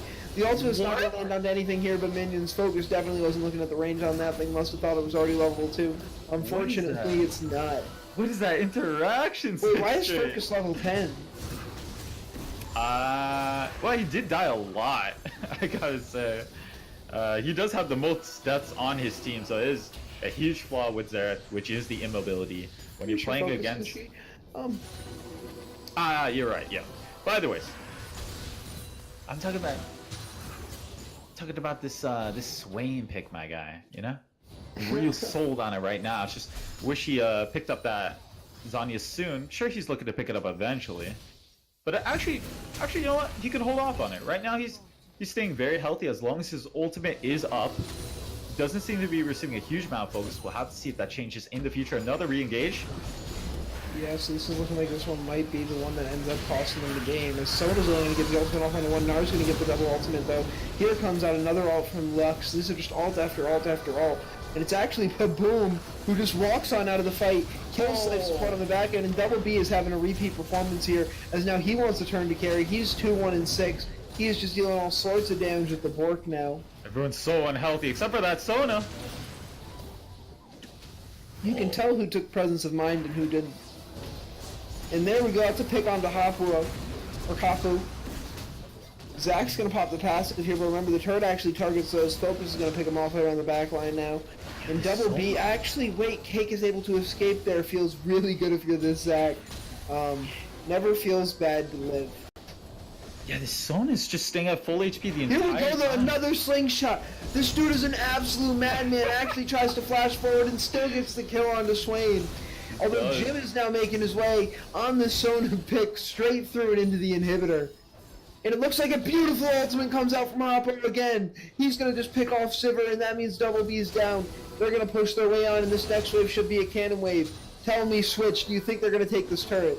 Oh, I don't think so. I think the spawn timers are still a little bit too short at the moment. You're lacking Sivir, but you do have decent wave clear with the Karma, with the Lux, so I think they're going to be able to hold on for the most part at the moment. Sivir should be coming back up. I don't think they're going to lose the tower right now. Beautiful snipe. Yuku. Putting on a great performance from this Lux alongside the Swain, trying to have a huge impact. Wait, this ultimate, though. Yeah, Saya. Oh, wait, why didn't that connect? King stays up just a little bit longer. That's going to mean death for Slave support. His Vision's on the back line, just doing whatever he wants. Zach actually looking like he has bounce around again as he's just making his way through the team fight. Oppo goes down, and now Cake is the one who's just trying to heal up. 22-22 is just not enough, and now Baboon is looking to get Jim, but Jim flashes out. 3-2-15. This Sona refuses to die unless it's for the cause. And I don't know if you want your Sona to live this long. You kind of want her to eventually buy items. It's something that happens. She has that tier and it's fully stacked though. Right, but maybe she could pick up some more AP, deal a bit more damage. Imagine if she had, for example, a Lich Bane right now. Like, she could be possibly doubling her damage output. I know it's Yeah. just a random number like that, It looks but like you might get your wish here as Jim is actually making his way onto Baboon now. Misses that binding, does get Yes, hit by the kill Karma Jim, though, kill misses Jim. another E. no, stop healing, Jim. Oh, here we go though, the snowball, There and we Vision go. might die for that though. Actually, Vision doesn't eat even nearly as much damage as you need to get tickled. Here Oh. comes in the Zac though, constantly slingshotting, using that on cooldown. I think I know why my team doesn't like me playing Zac. Finally, Jim gets the buy. By the way, if we're talking about Kakegurui, he does have the Warmogs already. So we're going to see these constant re-engages with the Elastic Slingshot coming in. Scion still working on it at the moment. I do see it in the build path, so should be the next item picked up for the Scion. Yeah, the adaptive helm is actually really good on ARM. Especially yeah, if you're into 100% picks that are trying to spam like that. There it is again. Here we go, though. So he's going to pick one, looking for the second. Actually, just pulls a minion that way. He can keep a little bit closer. Vision goes in, but the Gnar misses on Jim this time. You can't get lucky all those times and always connect. And Jim's just going to escape. Had he connected that Gnar, Jim would have died there. Slave Support's now all alone, but he's going to get the passive for and bring him back up. Baboon is being chased down by the Zac. Zac's going to eat himself back in. He's on double B now. He's actually going to pick up Baboon and then turn his attention on the double B. The Q should be coming back up soon, but Cake needs to get out of there. I don't know why he keeps on engaging. You can use that E to disengage. Sivir now flashes forward, and that's double B's grave mistake because he's going to flash forward right into a stun. Jim's now sitting out there just trying to deal damage, and for some reason, Sona's become the frontliner here. Tell me, Switch, is there a way that Canada pulls this one off? I'm not so sure. I'm starting to see a lot of outscaling from the side of USA at the moment. I think Xerath's just going to get much stronger. You have Ezreal getting his core items almost finished with that. Still working on the Seraph's Embrace. Beautiful. Another Oh, snipe. just constantly throwing this ultimate out and just murking fools. This guy is a monster. There we go. Sona's actually going to pick out Karma here, but is entirely alone. Xerath's going to land a Q, and we're going to see the snowball come in. Decimating Smash connects, and that's going to be the flash forward Q from Sona. Jim is just a man on a mission, and his mission is to get an ace as Baboon goes down next. There's Double B trying to be soloed out by the Xerath, but Xerath only connects one of the ultimate charges. They're going to be waiting for a wave if they want to crack the base and take down this inhibitor turret here. Definitely. You finally have the Scion with the Warmogs. Another Elastic There we go, Slingshot. that's It's going one to Q. connect. It's not going to pull him back. The The Narc Silver gets had the phased. W up. Spell Shield feels good. They are going to crack the base, though, with that inhibitor turret down. That means there's no real defense line for them anymore. You do a lot better when that inhibitor's up. He actually jumps right on top of Gnar and kills him. A lot of people forget that ultimate deals damage. Doesn't have passive up, so Cake's going to want to back off now, use that Warmogs to heal up. Focus, on the other hand, isn't going to be that luxurious. We'll go down to the W there. Wow, I'm sorry I mentioned your health bar there, Focus. Please forgive me. Now we're going to see another slingshot coming in out of Zac. He misses wide, but he's still going to try to pick him up with the Q here. He actually gets bursted down, but his passive's up. Jim's going to use the ultimate to try to keep it by, but he goes down. And that's going to be the passive coming out of Zac. They're going to focus that down really quickly here. Ezreal throws out a Q, but just like we said, he doesn't exactly have that burst type of DPS you'd expect. Now it's all tied up, 26-26. The United States is on the back foot. Yeah, and while Canada did in the end, we do see them now winning a fight and pushing forward. I think they're consistently still losing fights, and I'm really missing out on some AD damage. You have the Sivir, but she only has 2 items. Only one of them has Critical Strike. Also damage coming on to Scion. Don't think it's going to kill him. Here's the Rite of the Arcane putting out some damage. Not going to find a kill as well. You're missing AD damage. You have a Gnar who is going to ramp up percent HP damage, but you're missing out on those big crits. You don't have Infinity Edge. You don't have any Zeal items for the Sivir.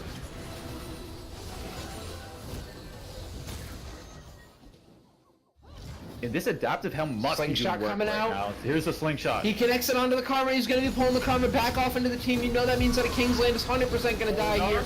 Sona ultimate secures that. Now here comes Vision. He's going to pull 2 in with the Gnar, but he's only going to get 1 with the stun. And that means that Scion goes down again on the front line. I think this is just the call every time to sacrifice his life for the easy 4v1. Slave's going to start shoving out the wave, and now with his inhibitor down, I think, or sorry, with the inhibitor turret down, I think we can see the inhibitor falling next.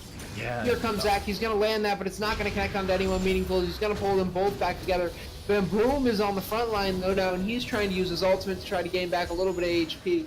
Unfortunately, it doesn't look like he's going to land on anyone meaningful, but Cake fortunately jumps right into it, giving him a heal and his life. Wow, I really hate watching this Zac play. Yes, we're going back in, boys. We're going back in. He's just aping out right now, and it's somewhat working. I think the real problem we're seeing is Baboom is trying to put on his best performance with the Swain, but this Sona is protecting his carries and giving them the mobility that they need to really kite out the Swain. And Swain does have terrible range, in my opinion. Really relies on landing that snare, and when you have the enemy team moving at such a high... Oh, it looks like Hoppo might die here, and the Q comes out. The heal from the Sona, though, gonna make sure he doesn't go down. And now she's just gonna be sparing that heal button. Tell me, does Canada take the turret here? The slingshot comes in, that's gonna miss. He's only gonna pull Swain out. Swain gets stopped by the Scion, though. Scion's still gonna hit him. That's a smash. That's gonna hold him in place now. Really waiting for the Scion ultimate forward, but he's going to take a snowball. Another decimating smash comes out. That's only going to knock up the Lux. Here comes an Arnar's going to knock up 2. That's going to be the Scion going down first, but he has passive up, so that means he's going to be able to fight. Actually, he flashes out, but he's still going to get hit by the Lux ultimate. Remember, you got to flash sideways, not long ways. And that means Slave Support's all by himself. Focus trying to deal some damage from the back end here. But it looks like we might get a total stop to the action, although the stun does land. Here comes out the Q with the slingshot. Why would I ever say there's going to be a stop? Although Zac is still alive. Cake is going all the way in. Now there's shutdown going in on the Sivir. But that means that Sona is still going to go down to the Karma on the other end. Cake goes right back in with the slingshot. Doesn't even wait for the heal from the Warmogs. He's going to knock them alive. But there's another shutdown on Dezreal. Means he has no damage and Focus is alive without HP on the back line. Actually going to go down to the left line. That's a clean boost going on over to Canada. And that's going to be the inhibitor. Focus! Are you there, bud? Just not going to be able to juke that, and that is going to be an inhibitor going down. Yeah, I mean, I don't know, Lux is just inting here. I think they just want to give Scion the kills. Yeah, I don't know what I'm looking no, at. they're right 100% actually inting to the Scion. It's interesting stuff, I agree. No, this is, I told you, strategic inting. Normally you don't give all the kills over one member. Scion's actually going to back and spend that gold on tank items. Yeah. That's scary. He doesn't have resistances right now. Scion's scary. I'm sorry to tell you, but... Totally is. Ends up there we go, that's a Q. He's not looking to grab the minion, though. Really feel bad for watching some of this, but it looks like the move goes down anyway. Hoppo is going to be dealing some real damage on the Ezreal. Feels good to be him. He's, does he have 1 tier or 2? 2 tiers. He does have 2. So, he has the Manamune and he has the Saracen Embrace. And those are both fully stacked at the moment. So he's doing, in my opinion, a lot more damage than the Sivir. There we go. They're going to pop the shield, and then they're going to pull out the Sivir, and they're going to pull the Sivir out with the Gnar. Gnar doesn't have enough charge up. I think this is a death sentence, but it's actually a death sentence for Cake, who goes down to all of the damage. Beautiful 3-man ultimate by Sona, but there's no damage to follow it up. It's a Xerath, and it's an Ezreal. Even if they were there, their burst isn't bursty. Oh my god! My heart tensed up for nothing as here comes Visions. Visions has ultimate. Visions doesn't have a life to use it with. Sona flashes forward just to pick up the Karma, and that's going to be 2 dead on the Canadian side. It's a 4v3 as they're knocking on the door of the Nexus. They are, and the death timer is now 20 seconds. If they could just get through these super minions, they might actually be able to hit these Nexus turrets. Hopefully we see them making their way down onto these Nexus turrets. We never really know what we're going to be getting out of this American squad here, as we saw the Canadians strategically entered a few minutes ago. And here comes Scion with a little strategic ending of himself. Throws himself right into the turret, because that's how you get shot by it the quickest. And Slave Support's going to go down so fast. Faster than you can say health bar. Still just poking so far. Double B's health bar. Where did it go, though? Yeah. The thing, playing against Ezreal and ARAM, he's just constantly poking you. Ends up taking double B to half now. Still trying to heal up. Only has that Blade of the Ruined King to heal up with. There's the engage. There we go. That's another 2-man. Gonna force the flash out, but actually gonna pull out the wrong number. We're gonna be forced to instantly Zonius. That's a 3-man from the Lux. Slave Support's gonna be going down as is tradition on the first man. Cake is gonna actually be going back to try to peel for his team, but Focus goes down, and when Focus goes down, the team comes crumbling around him, and so does Hoppo. Then Cake is now just trying to heal up, trying to defend. We'll have the passive, we'll get the heal, but none of it will be enough to stop the onslaught that is the Canadian passive aggression. It's the Ace! Finally, Canada, they're alive! I think this might just be it. Yep, they're gonna take up that tower, bring it down to the ground, destroy these oppressive Americans. There's a chance, but it's slim, and it looks like we're going to be going on to a Game 5 as Canada ties it all up at 2 apiece. Wow. For an ARAM game, that exceeded my expectations. Actually, I thought Canada were just going to be outscaled because you had so much damage coming out from Focus on the Xerath, from Hapu on the Ezreal, and Jim also healing a huge amount. But in the end, they just found the right snares. The combo of Yuku on the Lux and Baboom on the Swain, just finding enough damage. You had great space provide from Visions, and at that last fight, Visions on the Gnar just sealed the deal, basically. Now, I imagine that we're going to be getting this next game started and underway as quickly as possible, so please stick with us as you want to see the exciting conclusion of Canada versus the United States, because why would you want to watch 100 Thieves play FlyQuest when you can watch this epic saga's conclusion? We'll be right back.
Well, hello and welcome back, good people of Risen. We have game number 5 of the United States versus Canada.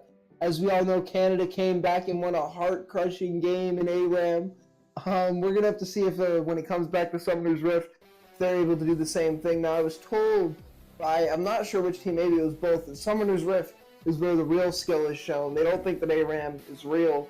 And the United States of America thinks they got this. Now, Switch, tell me how you're thinking that that's true or false. You know what? That is true, my guy. It's the reason why people play it in the LCS. It's where the big boys come. It's where we all play high skill gameplay. But bans are going to start right now, and they're looking like ARAM bans, to be honest. But no, we are in Summoner's Rift. Ezreal Zoe on one side for the USA, and Katarina Urgot on the other side. If you are Canada. So Caitlyn actually feeling like quite the good ban. Yeah, Caitlyn does have a nice window in the early game where she can really whittle down the enemy AD carries, get priority on the lane, possibly rotate that pressure, or just end up whittling them down enough to set up for either a gank or a full-on dive under their tower. So either way, not going to have that on the table. Lucian first pick for USA, and it's going to be responded to by the Kindred, and actually the Varus for Canada. I have So yeah, that's actually perfect. Kindred has executing damage, Varus has max health damage, and the max health damage he deals is AP based, right?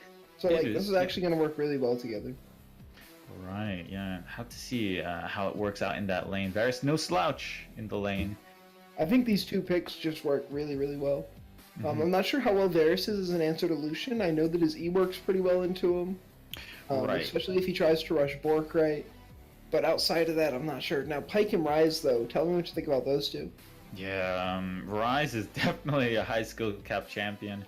That ultimate is still hard to work around, even though players have had so much time to figure it out fully. And Pyke combined with Lucian, there's a snowball lane that you have to be careful about. On the other side is the Thresh. So we have both bot lanes matched up, and I do see it past level 6 going slightly in favor for the Lucian Pyke.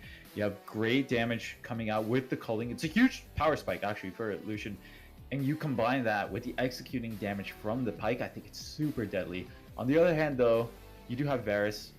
I think his ultimate is one of the best setups for a gank there is.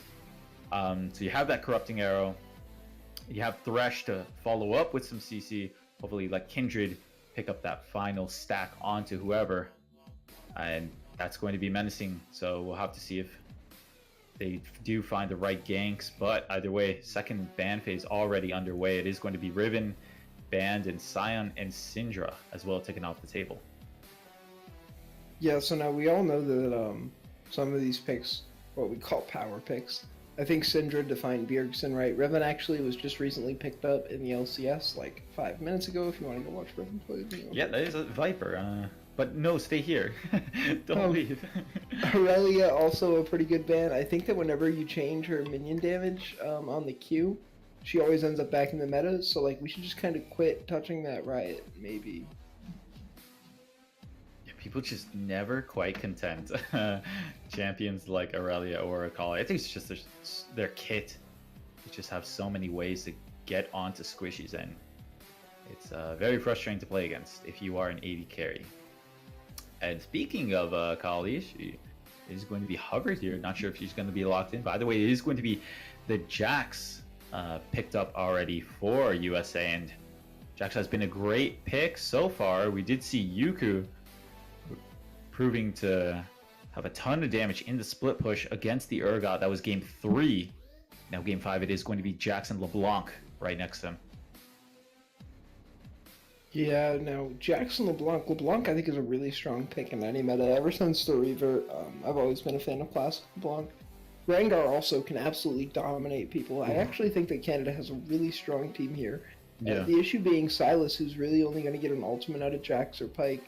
Unless, does Mimic work with his own abilities? Because I don't feel like that's even that strong. I don't know. That wouldn't even be that strong. It would just be double damage. And it would only really make a difference if he was going full AP. Which you may want to anyway, especially with Pyke, because Pyke would scale off of AP, right? Right. That is one of the good parts about Silas, though. You do have that versatility of the build. You can go bruiser AP, you can go full on tank. That works actually surprisingly well because you get a lot of ultimates throughout a team fight, or you could just go AP and try to nuke someone down.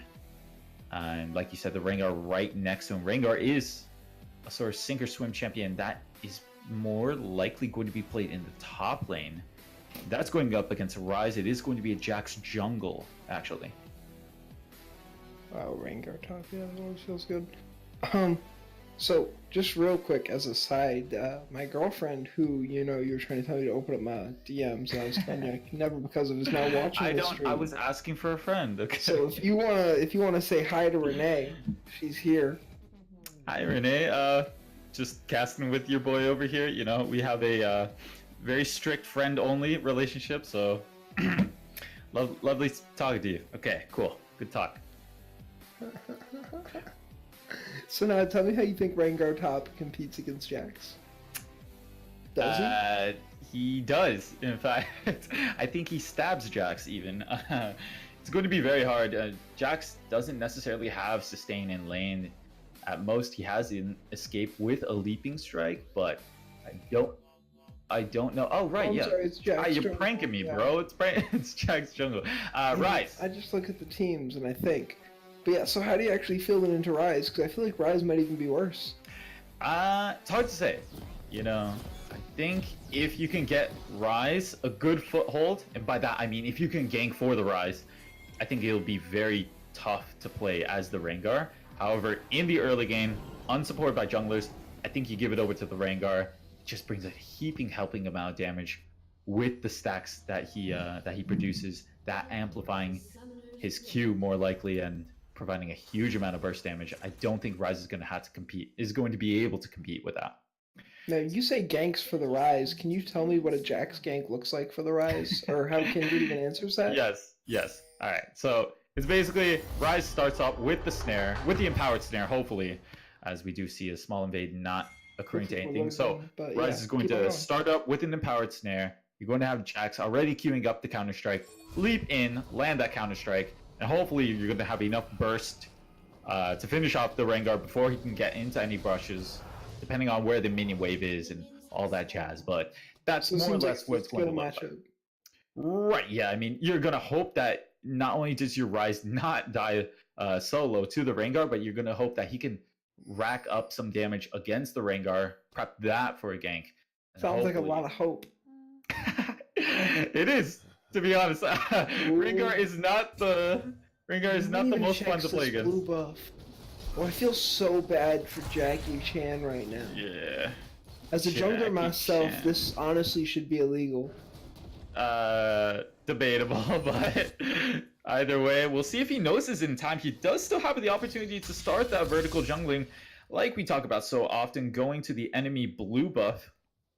But they don't have vision. They do have a ward in the pixel brush, so if Kindred exits through there, they will know Jax is still on this side. He can still initiate that vertical jungling. Kindred now going to be exiting towards the top side. That might be a very early gank. No, going to take the scuttle. So now Jax knows exactly where Kindred is. We'll have to see where he decides to path to either way. Laning phases so far. Not swing too much in another direction. We do have Ryze getting a decent Yo, that flay was just That was perfect, but the great Q still play. connects now. He's going to be Alright, forced to there's the flash flash. out Yep. too. I'm sorry, I Alright. think that a loud noise is the only reaction to that flash from Pike into the flay from Thresh. Yeah, you're not wrong. So it looks like Jackie Chan on Jax is going to notice that, that Kindred exited from my jungle, so going to be taking my enemy's blue buff over here now. And here's the gank in top lane. So it looks like Kindred's actually the one that gets there first. That's going to be first blood going over to her on to Ryze. I'm actually not sure. Or then. I'm sorry, Kindred is the then. Aha, yeah, you're right. Kindred actually does get Get the your first mark pronouns. from there. Did she get it? Or they get it from the, No, they didn't. She might They have got got it it from from the the scuttle. Raptors. Oh, okay, yeah. But either way, They got it yes, from that the is going to scuttle be... because Raptors are up. Yeah. Okay, yeah. what's it called? Yeah. Actually works. So that is going to be First Blood going over for the Kindred, not who you want to be on if you are on the side of USA here.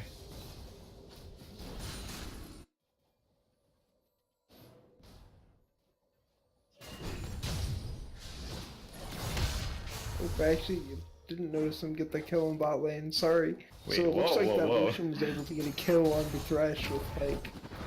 Honestly, there's not many champions at the moment that can stand up to Lucian in lane, just bringing a huge amount of burst damage. And when you think about flat upfront damage, it's Lucian who's the real king. Not many more, other than let's say Draven or Misfortune, can really compete with that. Everyone else sort of ramps up with the damage when we're talking in the context of AD carries. So no surprise to see him get a small advantage here. And like I said, this lane is Snowball. Pike Lucian is not fun to play against when you're losing. So we'll have to see if Kindred decides to make a trip down there.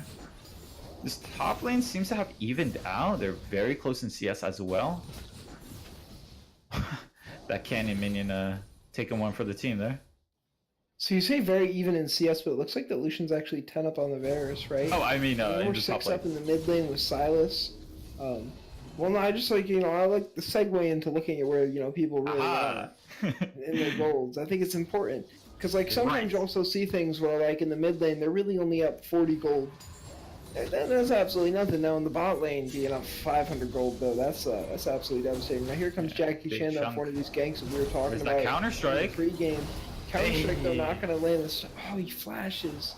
Yep. And I guess it's Doesn't going end up to flashing. Are they gonna pick up the now Vision has no mana here, so this is going to be a guaranteed kill if they can get onto him. The Oh! jumping strike's going to land. He's going to get too many curve shots. It's going to guarantee that. And the mark goes over to Kindred, too. Yeah, the feels mark bad. too.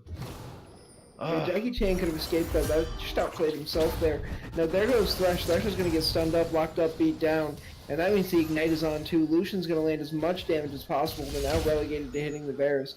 Now he's jumped onto the LeBlanc in the mid lane, so we're going to be seeing Silas get something down. Eats a little bit of damage of his own. Record on Lucian unfortunately getting the chunk down onto the Thresh. Him taking a big chunk himself, but he does have free reign over this minion wave. He's going to get a small amount of lifesteal. He did already pick up a Vamp Scepter, so that's going to feel pretty good. And it's just a tough lane to play if you are double B and a Kingsland. Speaking of tough lanes to play, oh, gank in the bot lane. Oh my god. Solo kill in the mid lane. Now Visions trying to get some damage down. Is going to be pushed off by Reckles. Flash forward. Yeah, this looks like it's going to be the kill. Yeah, it's going to be enough damage. The Lucian's just getting off these auto attacks, just rotation after rotation. Pike goes forward, misses though. Now I think their eyes should be onto the Drake here. Issue is that their jungler is nowhere to be found. Sit straight. We have a 3-0 Lucian. This is not a drill. I repeat, 3-0 Lucian. Already with the 650 gold lead. We'll have to see if he can translate that into the win for his team. Now I'm pretty sure blue side is that the United States? Let me double check. Yes. Yeah, I see Uncle Sam Rise in the top lane, so I just want to make sure. I now understand the rise pick. Thank you. You're always the one that cracks the Da Vinci Code first, to be honest. Okay. He's Also the Talia player. It all makes sense now. This man is a true patriot. At least he's living up to the hype. I mean, I Yeah. think Tango might I just love be my this. MVP for all this. Yeah, it's straight up respect, to be honest. As I think we just all have to be rooting for Uncle Sam at this point. He's going to be locking down Rengar now on the top side. He is, and we do have a lot of control here for USA around this dragon. We'll see if they decide to go for it soon. Oof, I love watching Rise wave there, but it looks like Silas is now down onto Hopwell in the mid lane. Rise Nothing is gonna just- come out of that. Yeah, Rise is just visually pleasing, my guy. Rise is beautiful. Honestly, whenever he's dressed up like Uncle Sam, Yeah, extra cute that day. Yep. Mamma mia, it's a masterpiece. Oh, takes the hook. That is the play. Jax now here, gonna take down Kingsland. That goes over to Ishwan on the pike. It's a flash away for Marjorie, not going to go down. This is looking pretty beautiful here. You still looking at that Rise, or are we talking about the game? No, I'm talking about the game here for Okay. America, right? You know, they're on the Drake now.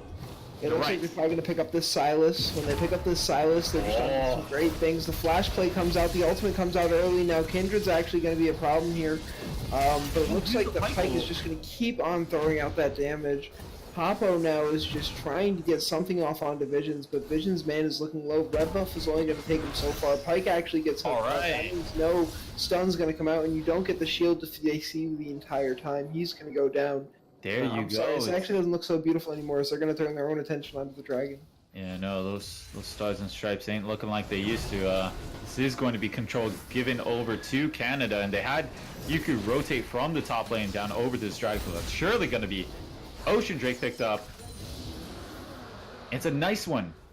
If we're still talking in the context of the laning phases, going to keep it topped off as long as you're not getting poked too much. Yeah, no, the gold is 2K in the favor of the United States, but what we Right. are seeing is it's 7-4 in terms of kills. So all that's really speaking out to me is that the Americans haven't really transitioned their gold lead into any substantial leads like turrets. And it looks like they're going to be looking for more kills here. Oh, this lane is so difficult. King's Lane Yeah, gonna but this go down. F4, he's going to soon start just dealing less gold. These kills mean less and less. They do. Eventually, right, like I'm staring at the gold lead right now, and Lucian's up about 1,500, 1,700 gold. So he's a pretty large portion of the United States gold lead. But if they're not going to take turrets with it, and they're not going to get dragons with it, it really doesn't feel like they were ever ahead at this stage of the game. And eventually, Varus and Kindred and Silas will dominate. Right. Only one plate taken in that bot lane for the favor of Lucian at the moment. We'll have to see in these mid-game skirmishes if he can really translate his lead into a favorable team fight. Yeah, no, in the top side, I think we see a much more alarming trend, and that's the Rise actually being up about 500 gold on the Rengar. Unless they're able to turn that around in the Rengar's favor, I don't think that that's a matchup that they ever come back from. And Rise will actually scale harder than everyone else on his team except for maybe Jax. Especially because he's in the jungle, and if he does go for Cinderhulk like he should, he'll end up just scaling ridiculously. Especially with a pseudo-tank build. Yeah, for sure. Well, you have to just remember, Cinderhulk has that scaling health mechanic that no other item in the game has. Yeah, and remember when it was much higher? Ooh, World of Yeah. Tanks. Honestly, I liked it when it was higher, but I like tanks, so what do I know? True. I was an 80 carry player, so that was my favorite.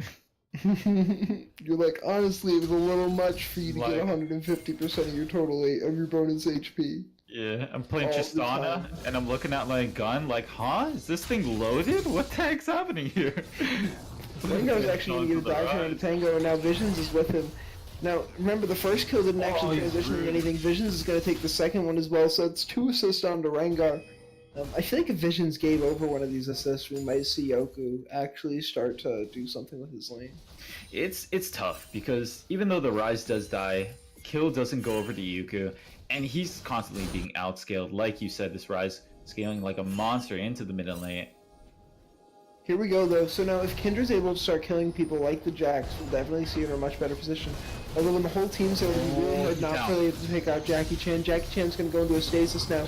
No damage dealt during that time. In fact, all that happens is there's a stun that's landed onto Rengar, and in retaliation, some CC onto Hopwo. Or Hoppo. Now here they go on to Tango. Tango, though, is looking like a force to be reckoned with.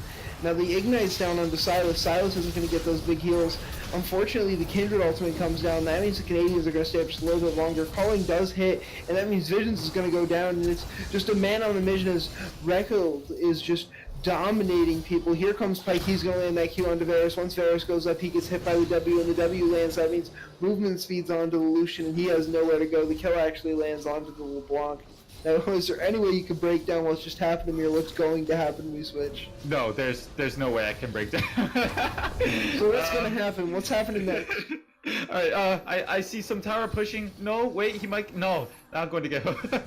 It's just a little bit of poking from Kingsland. He's actually just gonna try to fight Kingsland, it looks like, and fight back the Rengar. Yeah, Now, what I'd like to see them do is go for this Rift Herald if you're not gonna go for turrets. Get anything. You can't get these kills and then transition it into no turrets. There's no substantial lead here. Right. Thankfully, though, they did send that Lucian into the top lane. He is going to get some real intimate time with that tier 1. No players with TP on the side of Canada, so not going to be able to react. Actually, Lucian got a back here. Probably has a good buy. Coming up, Margarine. Not going to take too much damage. Silas is surprisingly tanky. Like, even with no items, or no complete items, he's just surprisingly tanky. Yeah, he has pretty high base stats, and then he also heals a lot with his abilities, Right, which will yeah. definitely end up setting you back Yeah, quite a bit. definitely. And that heal also playing a part in baiting the opponent. Obviously, working better the less HP you have. Yeah, it hurts. It hurts a lot, my feelings. It does, yeah. I think we've all experienced that betrayal from Silas before. Okay, No. Jackie Chan. It seems like a turret's out here. Jackie Chan has to get out. He's really caught out of position. Canada's just been so good at setting up for these dragons, and it looks like they're going to take the smite out from the United States squad. I think that Ignite's going to take down. Oh no! Kindred might not have challenged Smite too early, or not early enough, I'm not sure, but Jackie Chan stays alive. His record now is just trying to get it down. Double B goes down to the Pike, but it's okay because they get the ADC. Still though, there's a force to reckon with this. The ultimate comes down early on the Vision. Vision's going to pick that up, and Canada's going to set their eyes onto the Drake. Still down in gold, but definitely up in the scaling more, I think, as the game continues. Would you believe it? The more things change, the more they stay the same. It's Canada, another Drake for them. Yeah, so now Silas opts to take the Lantern back in. So, like I said, the only thing that's really scaring me then is if this top lane is allowed to scale, because Lucian just isn't really a factor, it doesn't seem. Yeah, he's not really translating that lead into anything substantial. I think both AD carries really sort of having a low amount of impact. Well, so let me ask first, is it the build out of Lucian? Because he's got the gold. Right, he does have the goal. And right now it looks like he's going to be going towards actually probably rapid fire if I had to guess. Or at least that was the build last patch. I guess right now he does have the option of a multitude of things, 4 to be exact actually. And I wouldn't mind seeing Fam Dancer. Like a Shinobi Blade. Right, yeah. Play the champion. I mean, like, I could definitely see him getting IE here instead of the Zeo, but decided to go for the Zeo first. Finally going to be taking down this bot tower. It's been thorn in their side, but going to be taken down here. So we do see Canada converging to the spot lane. Are they going to be able to find a pick? It might be able to. It's Kingsland leading the charge. Oh, but it looks like in the mid lane, Kindred's actually going to be going down to LeBlanc. The ultimate's forced out. Going to turn my attention back down to the bot lane now, as it looks like the Pike is just dipping and diving and tossing it everywhere. Rise is coming in with the ultimate though. Lucian's going to pop out. Rise gets it in time and completely obliterated his flesh. Uncle Sam is making people pay their dues. You're right, yeah. He wants Taxi. you in a grave.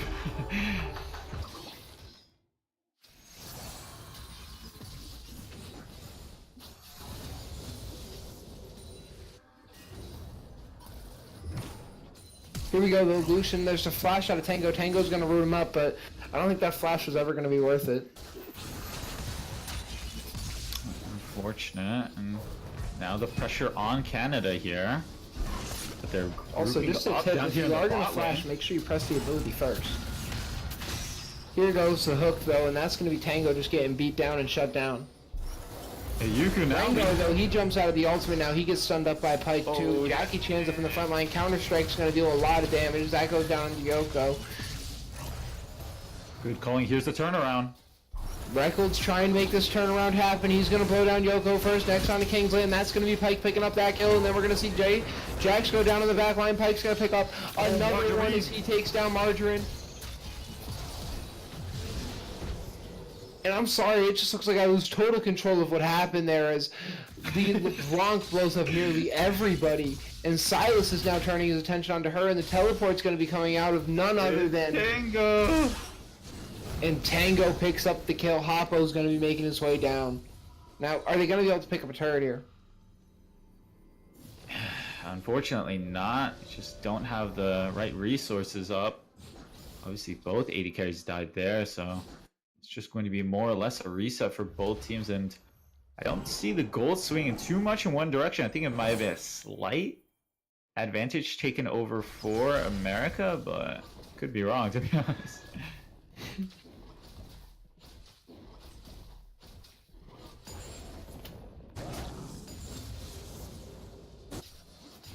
Now, it looks like that this Pyke is really going to be the decision maker, which is odd considering Lucian's the one with all the gold, and so is LeBlanc. But I do think that the United States to lose here would be considered throwing, right? Yeah, definitely. They do seem to be somewhat in the driver's seat at the moment. They're just definitely having a problem taking down turrets, and maybe it's the composition too, right? It seems like they kind of require a full ace if they want to get anything. Right, definitely does. I'd like to see them transition the Jack into split pushing a lane, because that's the only way I could see them getting guaranteed damage on towers. The problem that you're seeing Jax is isn't strong enough. Right, yeah, he's not strong enough. So it would definitely have to be a macro play to give him some time on the tower. Because you have two people who can split push, right? Jax could probably split push. He does have smite, so it's a little harder, but so can Rise. Oh, wow. Oh, so it looks like that Hoppo is actually going to get blown up immediately, and it's going to be Varus who brings him down, but actually Silas picks up the kill. Next to go down is Pyke, and in the middle of all of it is Jackie Chan. Jackie Chan is just big as all can be, but he's still going to go down to the 4-man because the 4v2 is just never possible.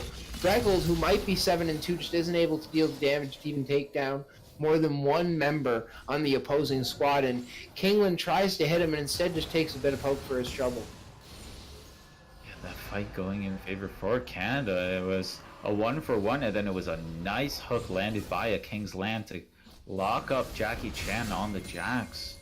Dragon up again. We'll have to see if the third one goes in favor for Canada. They did win that fight, but overall it's a reset. Kindred now making his way down. Both teams, you gotta imagine, making their way down to this dragon. I don't think USA are going to want to give up another Ocean Drake. Yeah, but I think that they might have to, which is really sad to say, right? As Kindred's going to start whittling away at that right now. I think actually pulling it out of the pit. And here comes Pyke with the Jax. Jax is going to be looking to try to stop this. Counter-strike is up. The stun's up. Actually takes it. Kindred uses out way too early. They're going to take note of this. Does gain a heal because she's Kindred. No one else really would have there.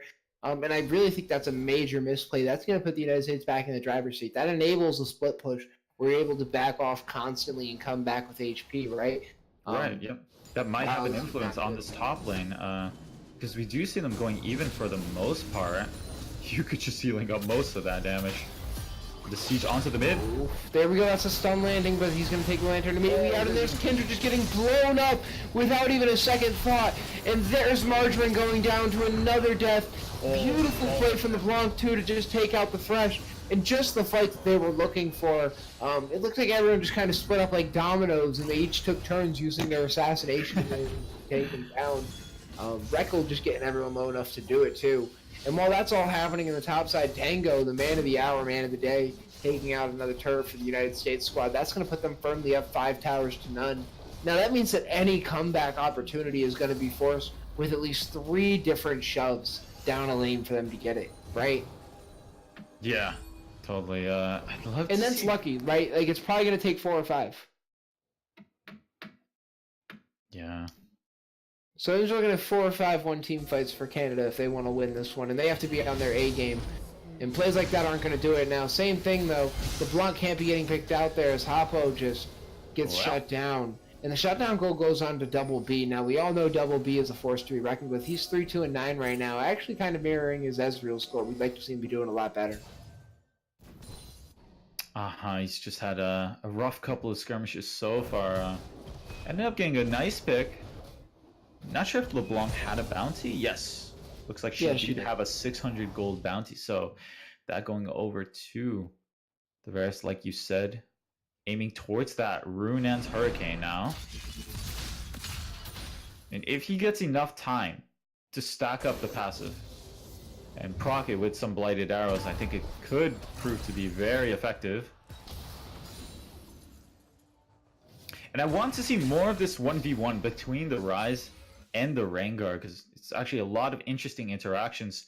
You have a lot of counterplay on both sides, but they just haven't been able to find enough time alone. It's just been fights over and over again. And yeah, so as you say that, I actually want to take a quick look at the vision. So if you look, especially for the American side, they have no deep wards. They have a single one on the top side, and that deep ward gives you almost no information. If they hug the wall, they can actually avoid it entirely. It doesn't even show you when someone's taking a camp. That said, same thing is true for the Canadians, and while that's happening, they're taking their eye onto the Baron. Yeah, this But Baron... Canadians have an excuse. They're losing. They at least have wards covering the entrances to their jungle. You know what I mean? It's true, yeah. Finally, a little bit more pressure put onto this vision control for America. Here we go, though. Thresh is looking to have anyone take this lantern and take the fight, but no one's brave enough to fight Jackie Chan. Vision? Looks like Visions is, and he's going to be forced to use the ultimate again. He's so afraid he's been using that thing just on sight of an enemy champion. He's actually even going to smite that, try and get back some of his HP, but he's honestly so low he's going to be relying on his W. He throws out his W, speaking of that, a little bit too far. They're still going to be picking up the pike, though. And that's another member caught out. Tell me, is this the moment where Canada can try to get a push going? I'm not so sure. They need to find another good pick, and they have the space to do it. There it is. Here we go, actually. that's it. Silas is looking to get another pick, and it's Grabbing actually Jackie. King trying to pull Jackie Chan. He's But in the excited mid now. lane, No, they're looking to pick him up, but they actually decide to go for the split fight. And while that's happening, Kindred gets picked out, so does Yoko. And now that means that Hoppo's on the other side. Jackie Chan's actually going to set him up. Hoppo does a big amount of damage to Kingland. And there's Reckles. He's going to be linking back up with his team, and the Americans have found them all split up. They've won one half of the fight. They had to have been grouped up together, and both sides decided to fight split up. And if you fight split up, the Americans win every time. Here we go, as Lucian is just going to be taking down Margarine. oh, gonna go back in, trying to find the damage, but not enough. Jackie is going to live with that Triumph heal. And now they're gonna go on to this Baron. It was so much outplay coming from the side of USA. It was a 4v5, if you remember, and just a lot of overextension from Canada. They were too anxious to find the picks onto Jackie Chan, onto Hoppo, onto LeBlanc. They're two of the most mobile characters on the enemy team, and left their mid wide open. Yuku took a huge amount of damage, went going down early, and led into a terrible team fight for Canada. There is Baron going over for USA, and they're going to meet again at this Dragon. Mountain Now, Drake, Double by the B way. didn't die in that last team fight, and he might be able to be the force that bursts down this Mountain Drake. Don't forget, Varus deals a lot of damage, and he actually is, with the Kindred, going to be able to burn that down. They're even going to take the Scuttle Crab on the way out. Now, Rengar's in the mid lane, not the best place for him. They're going to be pushing against the Baron. It actually looks like Yoko gets caught out. Definitely meant that when I said that wasn't the best place for him. And it almost feels like he's trolling. You can't be pushing that far out. Yeah, you just have to look at your vision. Like, honestly, you draw a line across your vision and you say, I can't push out past there. Right, yeah, just not respecting the amount of movement speed that USA had coming back from Fountain, and ended up getting caught. That's going to lead to So? another bot tower, and a push from Tango onto Margarine here. Margarine, that is. Now there we go, as LeBlanc's going to be pushing his way down to Vision. Now Vision's wow. going to use the ultimate. Again, I don't think he had, oh, I guess Vision's he did. That flinched. Ignite would have killed him. Here goes Thresh though. Thresh is all the way in, and he actually just gets beaten down. Pyke's even going to ult him there. And now that solution is just gone unstoppable. Tango's in the mid lane. He's been split pushing this whole time. I think he just kind of heard you talking to him. And now he's going to be even fighting out Silas. He's so strong, though, that no one can even put the damage down onto him. Those shields from the rune stacks are just honestly devastating. Pyke's going to use the ultimate off cooldown just to get down a little bit extra damage. This might And just be now it looks it. like they're going to be cracking onto the inhibitor turrets. So many minions. Tell me, Switch, is there a chance that they can stop this? I don't know, they had to find a pick onto someone. Here comes out the Rise ultimate, and they Oh, are going to get nah. another pick onto Margarine, and I think that's going to seal the deal as the Americans are now just playing with their food. The culling comes out, and the Canadians are all forced into the fountain. Without the regen, they die instantly. The Nexus is exposed, and here goes Jackson, switches it over. It is over, and it's going to be USA taking it up. 3-2 victory over Canada.